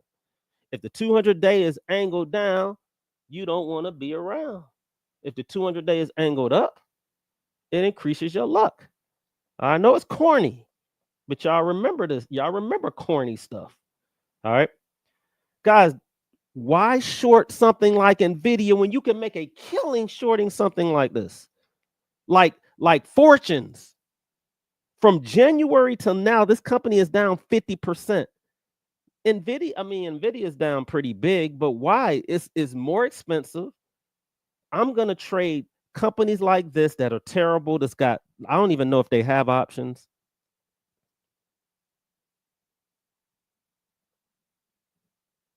It does. But I'm gonna trade options on something like this. I'm not gonna trade options on, well, they don't look that good. But I want to make sure that it's enough. There's enough contracts for me to buy. But I'm gonna short terrible companies and I'm gonna buy great companies. Okay. Oh, I didn't even look at the question. I just saw EVgo. I'm watching EVgo to buy on Fidelity, long-term government-backed EV expansion that looks like a great entry. What you think? EVgo did look better than ChargePoint. I would say that.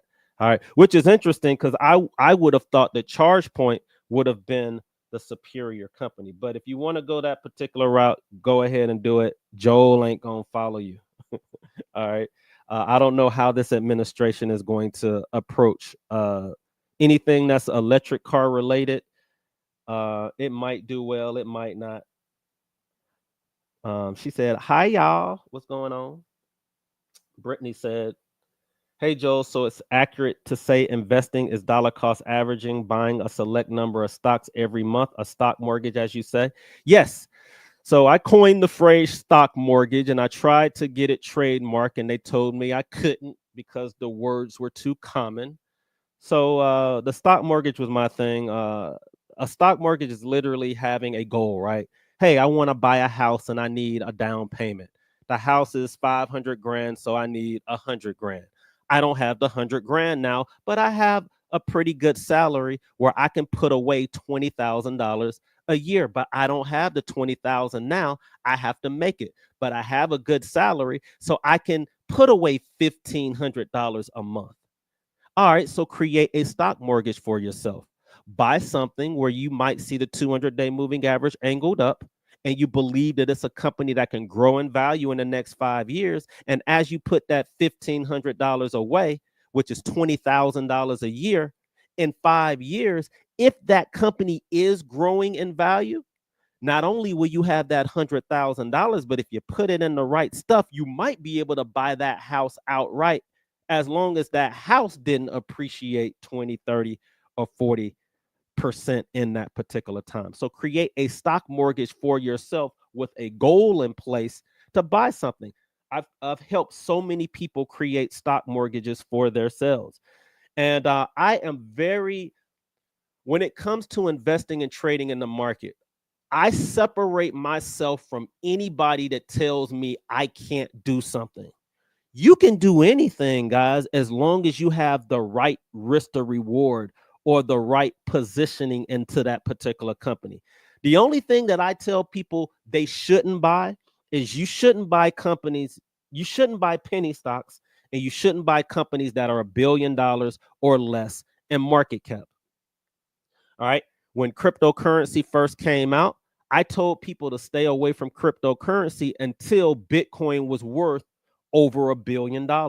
Once it was worth over $1 billion, y'all know I didn't even invest in Bitcoin until it was about $100 billion in size. A lot of you guys didn't even know Bitcoin was worth 100 billion. When Bitcoin was $5,000 a coin, it was worth $100 billion. I said, hey, let me buy Bitcoin now, because now it's an established asset that probably is not going to go away, because $100 billion is invested in it worldwide. I didn't have to listen to these naysayers on TV and everybody tell me you shouldn't buy it. It's snake oil. And then my $5,000 turned into $50,000. And then when I sold it, everybody got mad. Ooh, that was just luck, Joe. No, it's not. You just don't understand the formulas. You're looking at the wrong thing. You're listening to the wrong people. So you can buy any and everything that's out there. Just don't put 90% of your funds into something that's speculative. That's where y'all go wrong.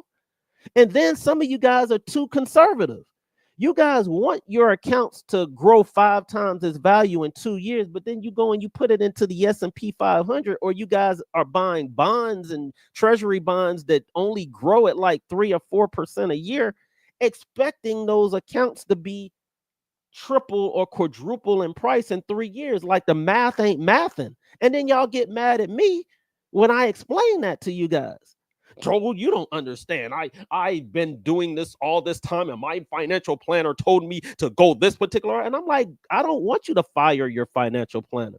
Your financial planner's job is to make sure that 90% of your assets are safe and that you're growing at the pace of America or inflation. My job is to tell you, you guys need to be doing both. You need to have 90% of your funds. You need to have a money manager that's handling 90% of your assets. I have money managers that are handling 90% of our assets. 10% of our assets, JoJo Trader and JoJo Investor, are collectively growing those particular accounts. All right, there's a way to do it. And I'm investing in everything. I didn't miss out on Nvidia. I didn't miss out on Netflix. I didn't miss out on Bitcoin, Apple, Google. I didn't miss out when the electric car companies grew in value. I didn't miss out when the cannabis companies grew in value. I didn't miss out on cryptocurrency. But y'all done missed out on all of those things because you listening to the wrong people tell you that you shouldn't invest in these assets and that you should be in these safe assets over here that aren't doing anything. And you're like 19 years old. I'm like, ain't no 19 or 20-year-old should be in dividend stocks or or safe assets that's making 2 or 3% a year, and you only putting away $50 or $100, right? My kids' accounts have grown 5 or 6 times their value because they're buying Nvidia every month, or Apple, or Google, or something that's going to grow. They ain't putting it. If they had done that, their accounts literally would be 80 or 90% less than where they are right now. And it's because they're listening to a parent that's saying, look, we got you over here, but we want you to be a little bit aggressive over here, but we don't even want you to trade. We want you to get into a systematic way of investing in yourself, because investing is where you grow your wealth. All right. So DCA, guys, is dollar cost averaging, buying a select number of stocks every month, which is like a stock mortgage. All right. All right, another question. Brittany says, and what are your thoughts on REITs? REITs, guys, are real estate investment trust. All right, real estate investment trust. Usually, real estate investment trusts are companies that are, I'm sorry, they're like indexes or companies that are backed by real estate, and they usually have high paying dividends. I say, look, I always have owned, one type of REIT. Some of my favorite REITs are, my favorite REIT of all time was a cannabis company, which was called Innovative Properties, which the cannabis sector has been getting smoked. But I also like companies like Simon Property Group, okay, SPG. But there's also indexes that you guys can invest in that can also help you. And look, remember what I just said. As much as I talk about certain companies, I still believe you should be able to buy any and everything that your heart desires. Just don't put all your eggs in one basket. If you want to own a REIT, if you want to own a electric company, don't buy it because Joel is like, I hate ChargePoint. If you believe ChargePoint is going to be higher and you don't put 90% of your funds in ChargePoint and you buy it systematically, right? And you believe in it, buy it, right? Even if you lose money on it, who cares? Building that rapport with yourself and buying stuff systematically is how you gain your wealth, right? Don't worry about lose. So many of you guys worry so much about losing, you can't make money. I see so many of you guys do that. For 10, 15 years, won't invest in the stock market, don't believe in it, will trade it, won't invest in it. And I'm trying to get you guys out of that particular mindset because you're getting left behind. And you're now starting to see the effects as we get older and we're getting into our 40s and 50s and 60s, and y'all ain't investing in the stock market. You're starting to see how the price of everything is going up. Remember that house you were supposed to buy 10 years ago? Remember that house you were supposed to buy 20 years ago? Remember that car you were going to buy 6 months ago? Okay. Things are going up in price. The longer you wait, the higher it's going to be. Oh, I'm just going to wait till I get this bonus. Oh, I'm just going to wait till I get married. Oh, I'm just going to wait until my foundation is right. Oh, I'm going to wait until I get this job, this over here. Oh, I'm going to wait until this. Oh, I'm going to wait till Trump is not in office anymore. Oh, I'm going to wait till the Democrats are back in office. Oh, I'm going to wait until this happens or that. Quit waiting. I hear every excuse in the book. Get into a system of doing things and you don't have to really worry about that. Okay. All right. Joseph says, I'm on the investing side. I'm not ready for being a trader yet. That's fine.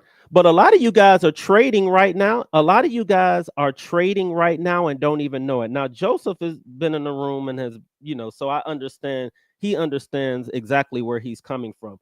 But guys, the definition of a trade is anything that you buy or sell within a 12-month period. So if you bought something and you sold it within 12 months, you trade. Not that you're trading, Joseph, but you're trading. And a lot of people think it's money. Joel, I just put $200,000 in Apple and I just lost 20% and I just sold it. And, where you weren't investing. If you bought it and you sold it in 3 months, you weren't investing in it. You were trading. Right. And when it went down in price, you should have expected it. See, investors expect things to go down in price. Why? So they can buy more. If I was a home investor and I was buying real estate and I bought the house across the street from me, and let's say I bought a house across the street from me and it was, I don't know, $750,000 or $800,000. Right. And then I see a house down the street go up for sale and it's 600. Now I know if I buy that house for $600,000 and it's the same as that particular house that I bought for 800, it's going to bring the value of that $800,000 house down because they're going to use the comps. If you're in real estate, you'll understand what I'm talking about. So why would that investor buy that house for 600? Because that's how investors think. Okay, I bought that for 800, but now I'm buying this one for 600. I know it's going to bring the value of the $800,000 house down, but it doesn't matter because I'm selling all of them when they both hit $1 million 5 or 10 years from now. You guys got to start thinking like that. Investors expect things to go down in value. If you're an investor, you should be licking your chop right now and buying more of that stock that you want. But a lot of the fear is stopping us because of what you're seeing on TV, on what you're seeing in the room, when people are showing $30,000 losses in a day or $50,000 losses in a day. But then y'all don't realize they got 500,000 or I know a lot of these cats. They got $1 million accounts. So $30,000 to them is like a 3% move to the downside. What's 3% when you got $1 million? But it's big to you because you're like, Joel, I only have $10,000 and I might lose all of it because this person is down 30,000. All right. You guys are not seeing the full picture. But if you're investing and if you're trading, you guys can literally look backwards and tell, oh, that person probably has an account that has this amount of money in it or that amount of money in it. And they're not sweating it. They're just going to buy more, but they're showing you how much they can lose on a daily basis. All right.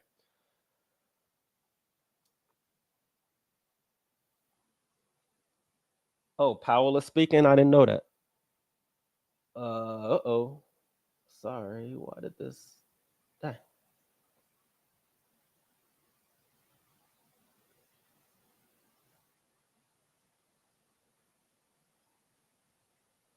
All right. Eric said, hey, it's a good time for the VIX to be so high because I have not yet maxed out my IRA. Great question. All right, guys, if you have an IRA, 401k, there is a maximum amount that you can put towards your retirement accounts. All right. So in those particular retirement accounts, and let's look at the VIX. So I have a saying that says when the VIX gets to around, and if you don't know what the VIX is the volatility index. All right. It's the fear index. It tells you how afraid people are when they're buying. And it's based off of the options market. I don't know why this isn't doing right. Let's try it again. All right, cool. All right. So if you look at this chart, and I know there's a lot of stuff that's on the chart, and I try to make it as clean as possible. These spikes right here is fear. So think of this as like gunshots, right? When you see something like this, somebody has a machine gun and they're going, and everybody's running and everybody's scared. So anytime it's up here, they got a machine gun. Anytime it's down here, anything under blue, you might be in your house and you might hear pow, pow, pow. So people aren't really that scared. But then all of a sudden, if you start hearing it go pow, pow, pow, pow, pow, pow, pow, pow, right, you're going to get kind of scared. The market has normal shots fired, right? Usually the market will sell off kind of like what's happening right now. If y'all notice, the VIX popped all the way to 45 today. That means a lot of you guys should have been buying something today. All right. Buy something today. The last time we popped to 45, guys, was way back here in August of 2024. If you were able to buy then, you're going to start noticing that anytime we have fear that spikes this high, it's usually a short-term bottom. Traders love this. So what I love to do is I always have, y'all can always tell when I'm about to do a video because I usually do videos right around the time I know that the market is going to scare people. And I do it so that I can come on, I can say, look, guys, I know it sounds scary out there, but I love to pull up the VIX. This is probably what's going to happen, right? You had the tariffs come out on Tuesday. Powell is speaking right now. He's saying tariffs are higher than almost all forecasters predicted.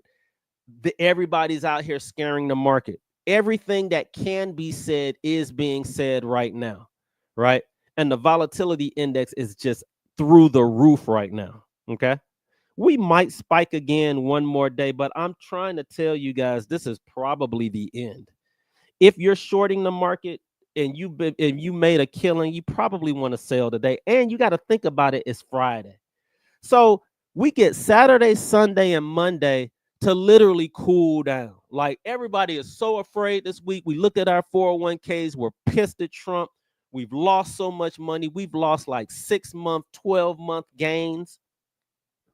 A lot of you guys just took classes and you were using these indicators for the first time. And I don't care if you were a bull or a bear. The volatility is so high. You getting chopped up. I'm getting calls from bulls mad, bears mad. Everybody's mad at the market.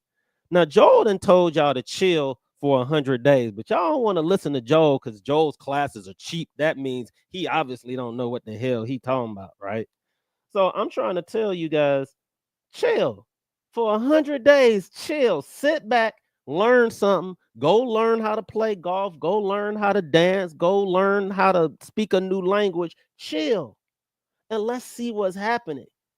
I'm still only 65% invested. I bought some stuff yesterday, so I'm not 65. I'm probably like 60. I'm like 70% invested. I still got 30% of my assets on the sideline waiting to jump in the market, literally waiting to get off with you guys so I can go buy something. All right. So anytime we get above 30, this is when y'all supposed to be buying, when everybody's crying. And I know a lot of you guys are like, Joel, this is the one time you're going to be wrong because this is different. It's Donald Trump this time. And I'm like, guys, y'all act like Donald Trump won in office. This is second term, guys. Y'all realize that, right? We've already seen how the markets react to the craziness for 4 years. And guess what? If we go back to 2012 to 2016, no, what was it? 2016 to 2020, you're going to see what the market did, right? And if we go back and we look at 2016 to 2020, was there a period during Trump's administration where the VIX hit 50? It sure did. It hit 50 in 2018 when we were going to impeach him, or we did impeach him. And then we saw 20 during COVID. And guess what, guys? We just hit 50 or 45 again today. It is rare when we get this type of fear. What do you guys notice in the charts? Every time we get fear, now this is a month chart. I want y'all to go all the way back to 08. I want you to look at this with your own eyes because I know y'all don't want to listen to poor old Joel. Even if we hit 50, look at this, guys. This is 1 month, 2 months, 3 months. Okay, so that's 90 days right there. For 90 days in 08, 09 during the real estate market crisis, 90 days of panic. That means it's March now. We might have panic for April, May, June. Then it's going to be over with, at least for a little while, maybe even a year. And then look at these spikes, guys. This is 30 days. This is 30 days, 60, 90. So you got a 90 days here, 30 days, 90 days, 30 days, 30 days, 90 days, 30 days. Nothing more than 90 days. Use your statistics, use your eyes. But Joe, this is different. This probably is going to be 4 years of just horror. Joe, you're wrong this time. I'm like, guys, look at this. Look at the stats. All right, the stats is telling you what to do. The stats is telling you you need to be buying something soon. You need to be buying something within the next 100 days. If you're not, I'm going to show you guys receipts 100 days from now. And you're going to say, how come you knew how to buy, Joel? How come you didn't how come you ain't tell nobody? This is what I get from my friends on my phone. Every time I start showing receipts, Joe, you are so selfish. Why didn't you show us when you were buying? Why didn't you call me up, open up my account, and buy all my stocks for me? You're so selfish. You just want to come on and flaunt all the money that you made. And I'm like, guys, I tell you all the time when I'm at, do you have my app? Did you watch any of my videos? Did you watch anything? But you want me to come over to your house and force you to buy something. I'm showing you guys this for free. Take this information for what it's worth. But now we're hitting it, and we might have 90 days of just horror. April, May, June. By June, this crisis should be over with. And then the market can start rising again. after all the destruction. And guess what? A lot of you guys ain't coming back to the market. You're not, because you don't believe in it. You guys are going to literally need 5 to 10 years. But guess what? 5 to 10 years from now, the market's going to be so high, it's going to make you not want to invest in it again, because now it's really high. Now Apple's a $10 trillion company, right? And that's how life works. When it's time to buy, y'all don't want to buy. Y'all want to buy when it's at the highs. And then when it drops and you lose money, there's something wrong with the stock market. No, there's something wrong with the way that you're investing and trading in the market. So I'm glad Eric was able to show this. And what he's probably going to do with his IRA is there are times where that money flows into your account. And if you have a self-directed IRA, you can invest those funds. If you have money that's sitting on the sideline, you might want to start putting that money to work within the next 90 days, because we're probably going to hit a bottom. Okay. And Joel called it in his video. I think the last 4 or 5 videos, if you go back and you watch my videos, I usually come out when I have a feeling that the VIX is going to pop above 30 or 40. I do these videos on purpose so that I can say, I told you so. And there was a video that showed it. I don't do videos weekly. I do videos around what's happening in the market. All right. So that I can try to help you guys. All right. Cool. That was a good one. What's up, Spooner? She says, I'm buying the doorbuster sales. I learned that from Joel. Great. Go buy those stocks, guys. And it might take 90 or 100 days. But guys, try to buy stocks where the 200-day moving average is angled up. All right. This is a LinkedIn user. Inflation's been around since quantitative easing. You see what I'm saying, guys? Noble said, left behind, preach, cuz. Look, me and Noble try to put out information out there to help you guys. Very affordable classes. Jerome at Rome says, this rent is beautiful. Kick them off the side and make them swim in the deep end. This is obvious off of something that I said an hour ago, but y'all know I be running my mouth. Anthony said, peace. What's up, Jay Epps? This was one of my roommates up at, if you don't know, we both went to Howard University. He said, man, I'm sitting here watching on LinkedIn. I didn't even realize this was streaming on YouTube. Yeah, man, I got this streaming on all different platforms. William says, oh, Spirit was delisted. Appreciate that. How about Frontier? Frontier grab Spirit. Oh, Frontier grab Spirit. Does Frontier have a stock ticker? Look, I don't even look at these stocks. They suck so bad. I don't see it, which is fine. I'll short another airline stock. Oh yeah, people are buying. When we were talking about Ford, so if you don't know what a dividend is when, and guys, you guys can go to Yahoo Finance, and if you don't know what the market cap of a stock is, you literally can look and see if it has a dividend. You can type in Ford just like this. Look at its chart. You don't even need the Thinkorswim charting system. Y'all see how Ford has dropped in price from 2000 all the way to now? For 20 years, Ford been going down and y'all still buying it. But Ford offers a 7.8% dividend. So that's why a lot of people are buying it. They might, you might be sitting on $1 million and you can live off of that $70,000 or $78,000 off of that $1 million you have invested in Ford, and make a pretty nice living off of doing it. So a lot of people are buying it because of the dividend. But guys, please don't buy it because it's a $10 stock, because it's not appreciating at all for you to make anything. You can make your little 7 or 8% a year, but guys, the S&P 500, you could have bought the S&P 500 and not only get the appreciation of the stock over the last 5 years. Look, over the last 5 years, the S&P 500 appreciated at 20% a year. So think about that. Ford is giving you a 7% dividend. I know you don't have access to those funds. When you have a dividend, you literally can use that money if you want to, right? But the S&P grew 20% a year. each year. So 100% over a 5-year period. These are the 500 largest companies on the planet. And if you want to get a little bit more beta, you can buy the NASDAQ. So now, over a 5-year period, even though the S&P was up 100%, you got the NASDAQ that was up 138%, right? This is if you want to get yourself a little bit more beta.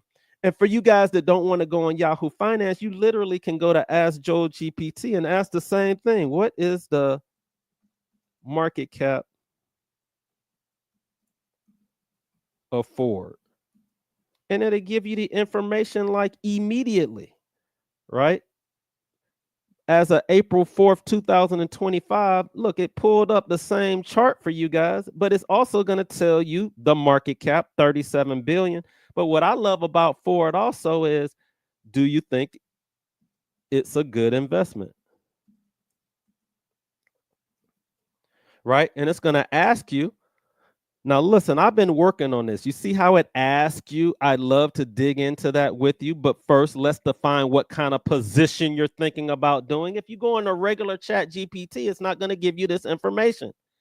Are you going to hold this for more or less than 12 months? Now, why did I do this? Because investing and trading is very important to me.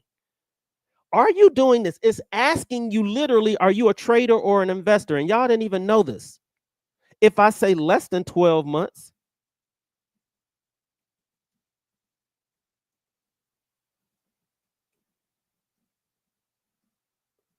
it's going to tell you, great, you're taking a short-term trade. How long are you planning to be in this trade? Are you buying it for 1 day, which is an intraday? You're literally learning my methods, the what would Joe do method, just by using the chat GPT. God, I spent a lot of time developing these free things for you. All right. Use it. I know you don't know too much about me. A lot of you guys come in the room and you want to judge me off of one post I made.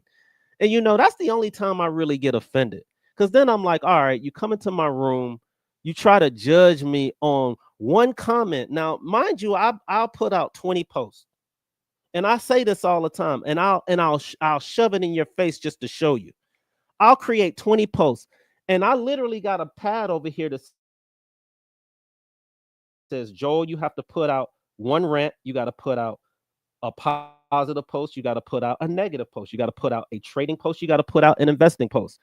But what ends up happening is the one negative post I put out there, it somehow eats at an individual to the core. And I have a way of doing that, right? I'm really, really good at getting at you, right? Because that's my job. So then you guys will take that one post that hurt your feelings, and then you try to judge me and my character off of this one specific post, but you didn't even look at the other 19, right? And then you try to say the whole room is about this because you have a personal problem with one individual thing that I posted, right? Or you got offended by this one little thing, not realizing all the things that I'm doing for you guys, all the consultations that I'm doing for you guys on a daily basis, all of these free videos where I'm pretty much telling you how to look at the market, how to buy the market, how to take this information so that you can teach it to your kids or teach it to your loved ones, how to stop listening to certain different people because they're not showing you the receipts behind what kind of strategies that they have in place, and that you guys are not vetting the right individuals, especially in the room. Like, guys, there's thousands of people that come into the room and talk this and talk that, and y'all are so quick to throw your money at this person and throw your money at that person. And I'm like, yo, they ain't even showed you if what they was doing worked, but y'all so quick to spend money. You guys haven't even learned the 90-10 rule on how to go about making money in this market. Then you get mad at me when I start showing receipts and showing what I'm doing and showing you how easy it is. And now I'm the bad guy, right? And that's just how life is. And I laugh about it because I'm comfortable with where I am and where I am in life. I can die tomorrow and I can say my purpose in life is fulfilled, right? For the things that I wanted to do. There are things that there are things that I still want to do, and I want to knock on wood, right? But I'm comfortable and I'm happy at where I am, right? But that's my rant for the day. But quit trying to judge me off of one specific thing and then forget about the other 99% of the good that I've done for the room because you're hurt from one post. All right. Anyway, my rant for the day. Jerome says, Joe, do you use the 300-day simple moving average? So a simple moving average, and I got to leave here soon, guys, because I got to go drive to Top Golf to hit some balls. I think it's going to, I'll give y'all another 15, 20 minutes, but I got to get out of here by 12:30. But Jerome asked about the 300-day simple moving average. So the 200-day moving average is what I've been using. I've never used the 300. So that might be something new that we present to the room. I'll try to throw my indicators on it and we'll see how it works. So the longer the moving average is, guys, the more solid that line is. So the bigger the number, the more likely that moving average is going to hold. So if you're using a 20-day moving average, so traders that are out there, if you're a trader, the 20-day moving average is the average that 99% of traders use. You're going to see people like myself use a regular 20-day moving average. You're going to see people that like to use, I think Noble uses the Bollinger Bands. And with his Bollinger Bands, that middle line is the 20-day moving average. All right, you're going to see people that uses dang, I don't know why my brain went blank, but there's other indicators out there, but usually that middle line is going to be your 20-day moving average. That's what a lot of traders use as short-term trades. I use the 513 crossover strategy with the 20-day moving average to give me my bias. So you use the 20-day moving average as bias. Anytime you start getting more than 50 or 100 days, it becomes a line that people use as bias. So in my opinion, if he's using a 300-day moving average, it's for a support level for when to buy or to see if something is bullish or bearish. All right, so I'll take a look at it, or like I said, you can come into the room and show us some charts with that 300-day moving average on it again. All right. Wait, no. Oh, okay. Y'all are still. Dang, I'm really far down. I'm sorry, guys. I didn't get to like hardly any of you guys' questions today. I know it's been a minute. And I see a lot of comments that are based off of stuff that I talked about an hour ago. And that's my fault. Charles said he added ERJ to the watch list. What do you think? So let's go back to the charts. Let's look at ERJ. So ERJ, guys, I don't even know what ERJ is. Right? So guess what I'm going to do? I'm going to go to ChatGPT and say, what the heck? What the heck is ERJ? The stock literally said, what the heck? Me and my chat GPT got this type of relationship. We can talk to each other any type of way. So Ask Joe GPT says that Embraer SA, ticker ERG, is a Brazilian aerospace company that designs, manufactures, and sells aircraft and parts for commercial defense. So it's kind of like Lockheed Martin, right? But guess what? This is a question y'all should be asking. What is the market cap? And is this company bullish? Right?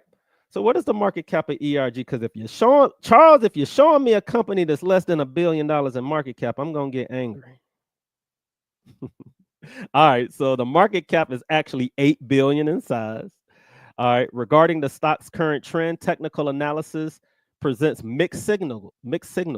While Embraer has demonstrated strong performance over the past year, outperforming 90% of all the stocks, recent short-term trades indicate a negative trajectory. That's for your traders. Your traders are like, oh, okay, maybe I can short this stock. And your investors are like, ooh, I've been wanting to get into this stock for a long time. It looks like it's got some short-term bias to the downside. Maybe I'll start looking at my chart, see what the support levels are so that I can buy some of this stock. All right, cool. That was a good one. Let's look at Sound. So Sound, guys, was a stock that I put out there. Now, the reason why Sound was huge in the room and I made you guys a lot of money was because I literally went on ChatGPT, just like this, guys, and I said, what companies does Nvidia invest in that I can buy in stock? Y'all see how easy this is? Investing and trading is easy if you know what to look for and what to do and what to use. Y'all using Cousin Ed, I'm using AI, right? Nvidia has strategically invested in several publicly traded companies across various sectors because of AI. Who are they investing in? Somebody just texted me today and said, Joel, what are you buying? And I said, oh, I bought some ARM yesterday, right?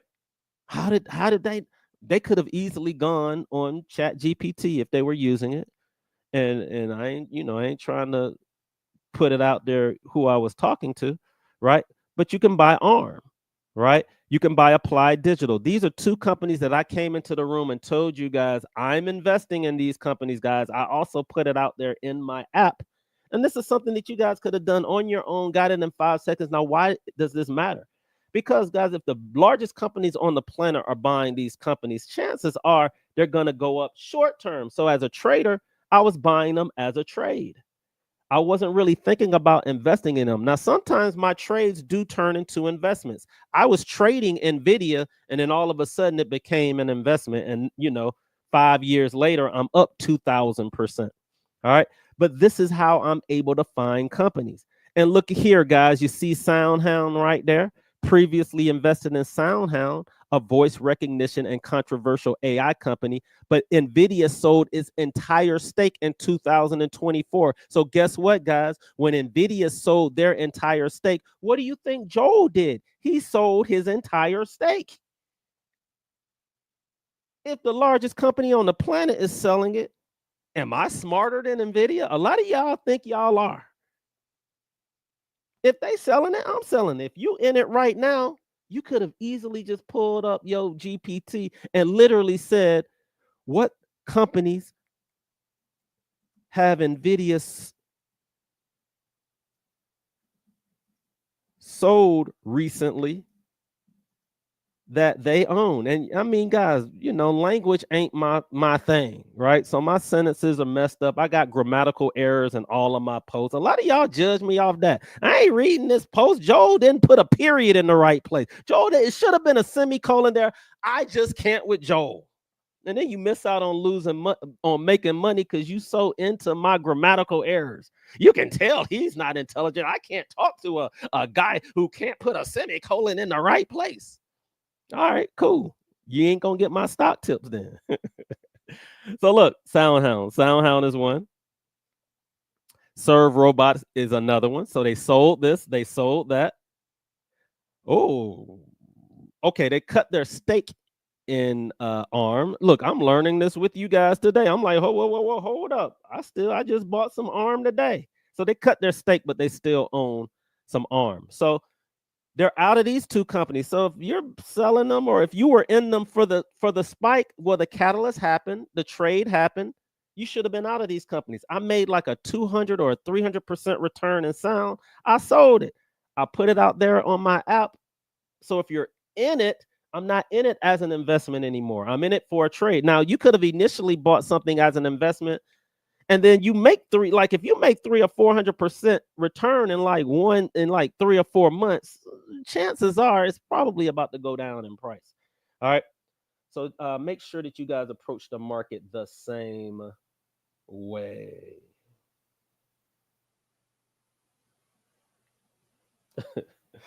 Noble said he needs that Mexican timeshare. I eat Mexican food more than American food. Y'all need to go on his page sometimes. He's actually a really, really good cook. He said he was going to teach me how to do it. So he said he's going to teach me how to cook, and I'm going to teach him how to play golf. So we got this little bartering thing going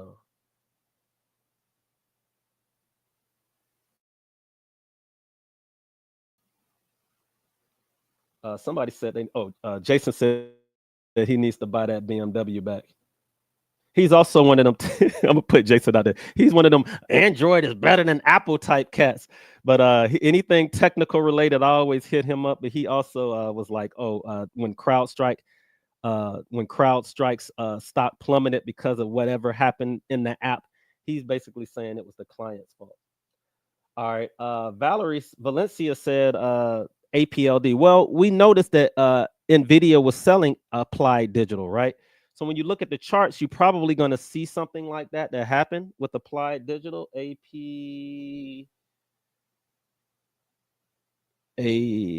what is it? Applied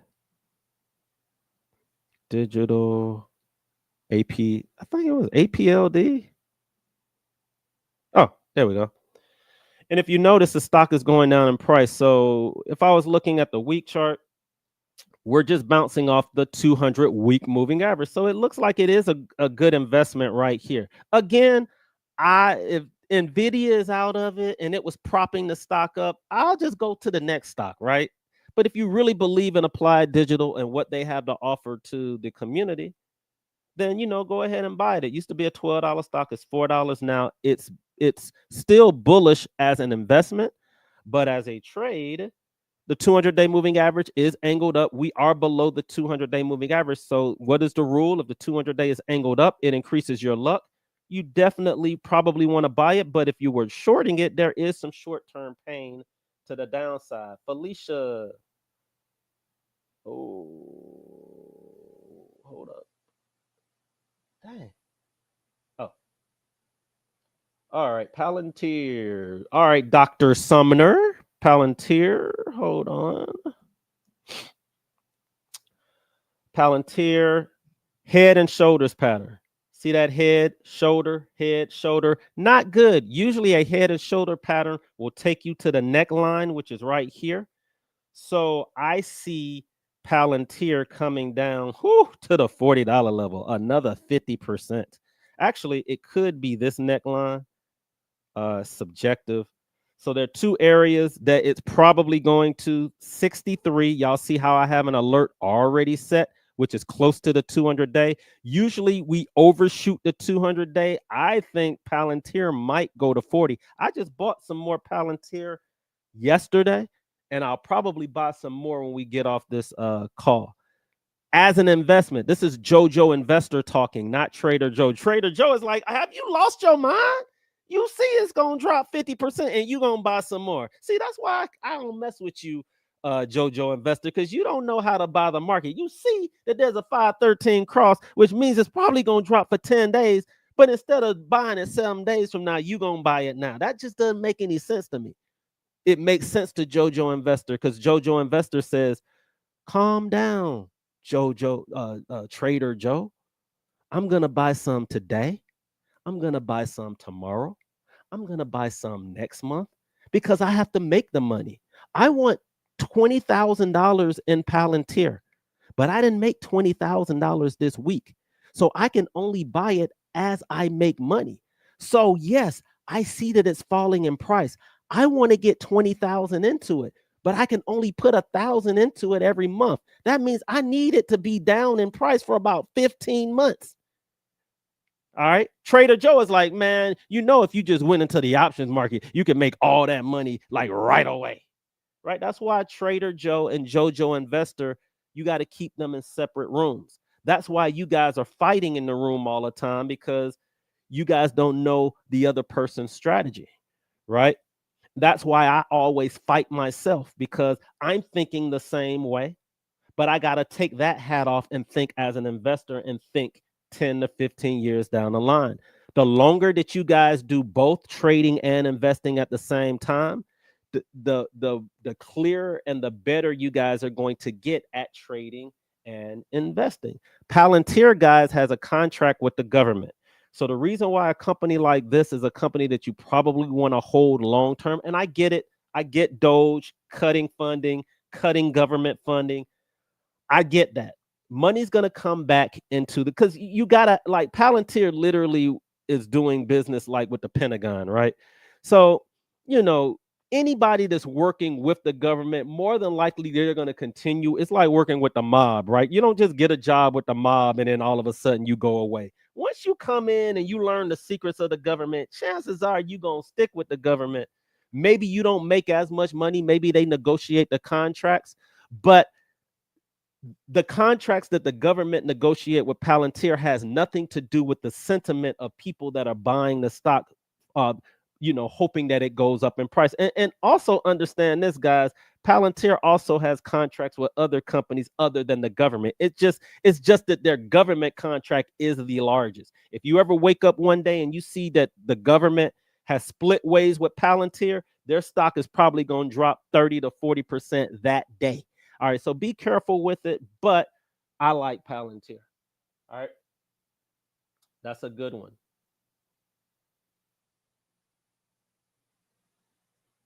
Sorry, L Light. I know you meant something about we talked about the VIX earlier. Andre, I don't know what this is, man. Different language. Stefan says, so keep buying AMD long term. Well, here's the thing. Uh, in my opinion, I like to take the top two companies. AMD is not the top. AMD at one point was, like I said, the Kelly Rowland to Beyonce. Nvidia is Beyonce. AMD used to be Kelly Rowland. Now Broadcom has slipped into the talks. Broadcom is now the second largest semiconductor company. And then you got Taiwan Semiconductor Company as well. So you got a lot of players that are at the top that are talking directly with Trump, with the Trump administration right now. You got Broadcom, you got Taiwan Semi and Nvidia, and there's no talks being had with AMD, which is why you see AMD dropping. So in my opinion, I would stick to those top three. I would trade AMD, but I'm not really sold on investing in it right now. But guys, if the semiconductor space starts to explode in price, every semiconductor is going to go up in price. And yes, the ones that have gotten beaten up the most, like AMD, are probably going to make you the most money. But if I wanted to make a play that was a little bit conservative but still aggressive, because if you're buying a semiconductor company, you're already being aggressive. If I want to be a little bit more conservative, I'm going to go with Broadcom or Nvidia, and I'll probably just trade AMD. Good question, though. All right, Marcus says if you're investing and up but heavy on Nvidia, is now time to exit or hold? Well, that's a good question because it depends on your goal. You see, you're saying if you're investing in it. Guys, Nvidia, let's pull up the chart. Nvidia dropping 50% is normal. Nvidia dropping 50%, guys, is normal. Look at this week chart. Back in 2022, Nvidia dropped 74%. Nvidia again in 2024, when it was bullish, it dropped 25%. Then in 2024 again, it dropped. And I'm not just throwing these percentages out. If you look at this little box right here, the top number, see where it says 36%, it dropped about 36%. So Nvidia dropping 36%, guys, is normal. So now it's down 39%. Well, it dropped 36% in a bull market. So 39% in a bear market is normal for a stock like this. So that's why I said when you're buying a company like Nvidia that has a high beta, you're gonna get 30 to 40% rips to the downside. Nvidia is also at a very good support level, which is 90, and you got another support level at 75. I honestly don't think it breaks 75, to be honest. Not only does it not break 75, in my opinion, I believe Nvidia will buy its own stock back at 75. All right, so watch Nvidia. Can it drop another 20%? Most definitely. Even if it dropped all the way down to this $75 level, it would have dropped about 50%. And then if you ride it from 750, I'm sorry, from 75 back to 150, you make 100% return. Look at that. A stock can drop 50%. You can buy it. It can go back to its original highs, and then you're up 100%. That's the beauty of the stock market.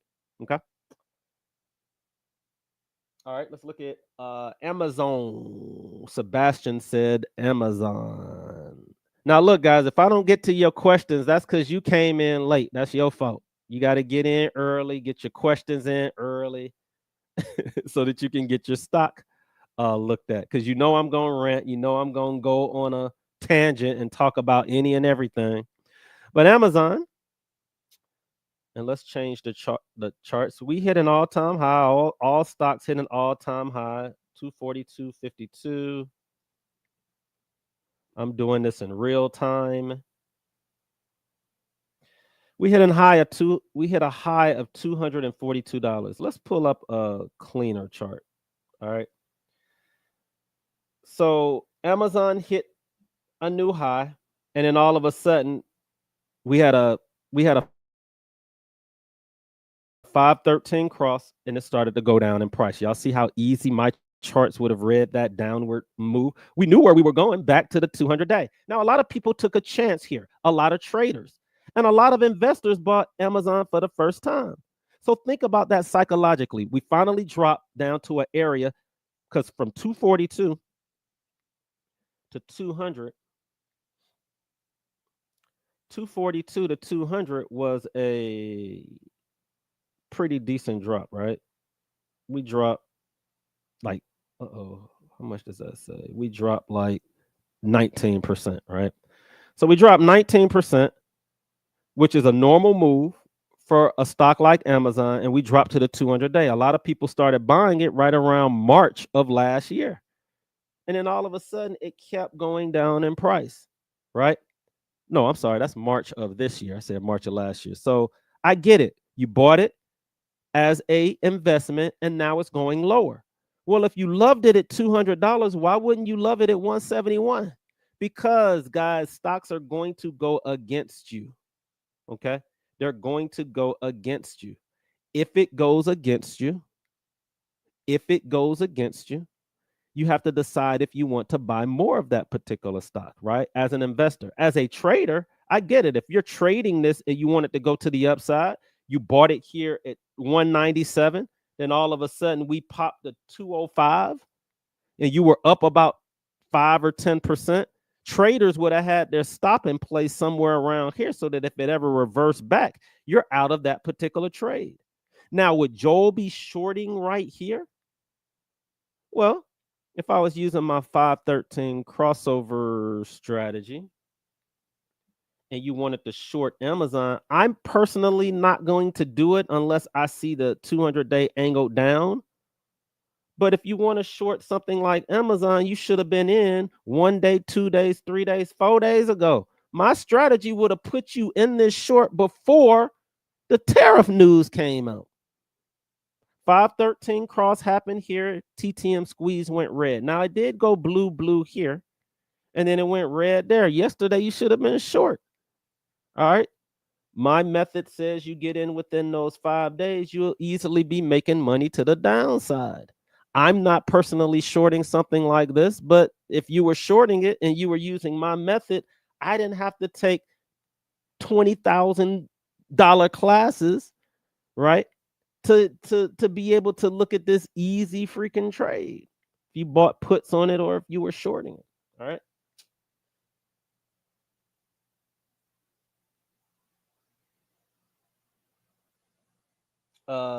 Jason, he hasn't been in the room for a minute, but he said, I thought you banned dollar amounts a long time ago. I didn't ban dollar amounts. I banned market cap. So a company can have 59-cent price or 39-cent price. Just because a stock or a cryptocurrency has a 39-cent number or a 1 cent or 10-cent number does not make it a penny stock. I know common sense says, Joel, if it's a penny, then it's a penny stock. No. The definition of a penny stock comes down to its market cap and how it's regulated on regulated on Wall Street. More than likely, if it has $1 billion market cap or less and called a penny stock, it's probably going to be traded on pink sheets. So if you're trying to buy something and it says this order requires or is on pink sheets, then you probably shouldn't be buying that particular asset class, all right? Because it's considered a penny stock and it's not regulated under the same scrutiny as these large companies like an Nvidia that has to go through the SEC and go through these processes because so many mutual funds and pension funds are invested in these companies and they can't have illegal stuff going on, right? More than likely, if it's on pink sheets, it can have, and I'm not saying it does, it can have illegal stuff going on, but because it's not regulated the same way as everything else, it will get bypassed. So that's why I tell people to stay away from penny stocks. All right, I got to get out of here soon, guys. Sorry. Freddie wanted me to look at Google, Reddit, and PayPal. Let's look at Google real quick. Just looking at a lot of loud. The 200-day is angled down, guys. Ooh, don't want to be around. Look at how long when the 200-day started to angle down here in 2022. Guys, it took about a year for it to turn back around. If this is the case right here, and you got a head and shoulders pattern right here, it might take Google a whole nother year before it starts to turn around. So I would only be thinking of Google as an investment right now, and I'm giving the okay to short it on rips. So you see how it ripped to the upside, and you see how we got a 513 cross right there. I'm giving you the okay to short Google because it's now in a bearish.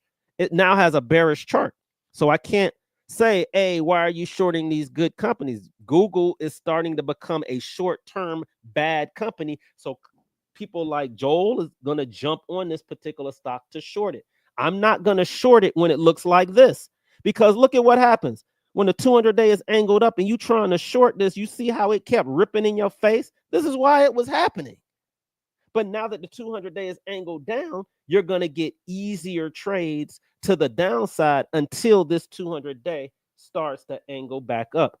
Reddit, one of my favorite companies, especially to trade.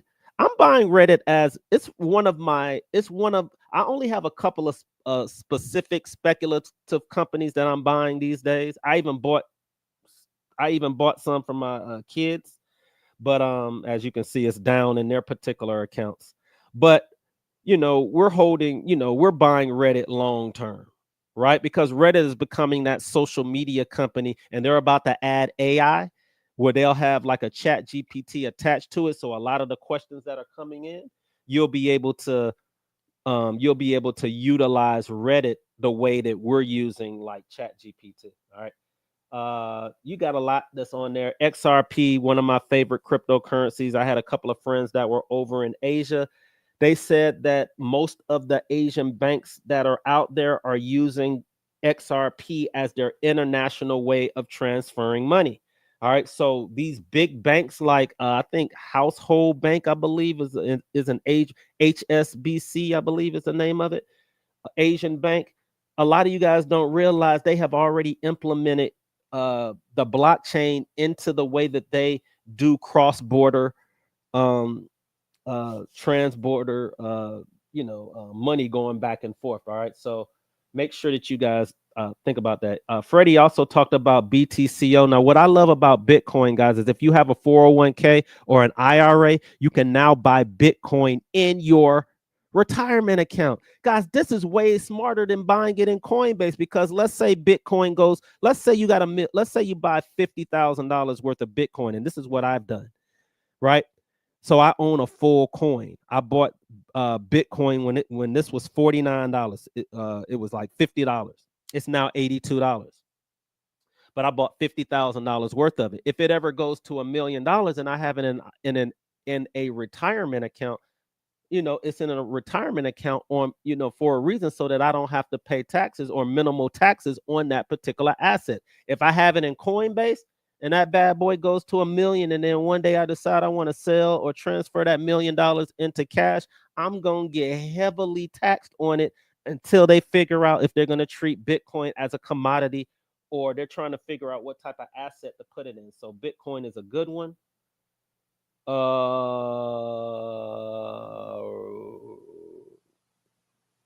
Okay, so even Jason says Palantir is the move. You remember how we were talking about CrowdStrike and Lockheed Martin for cyber defense?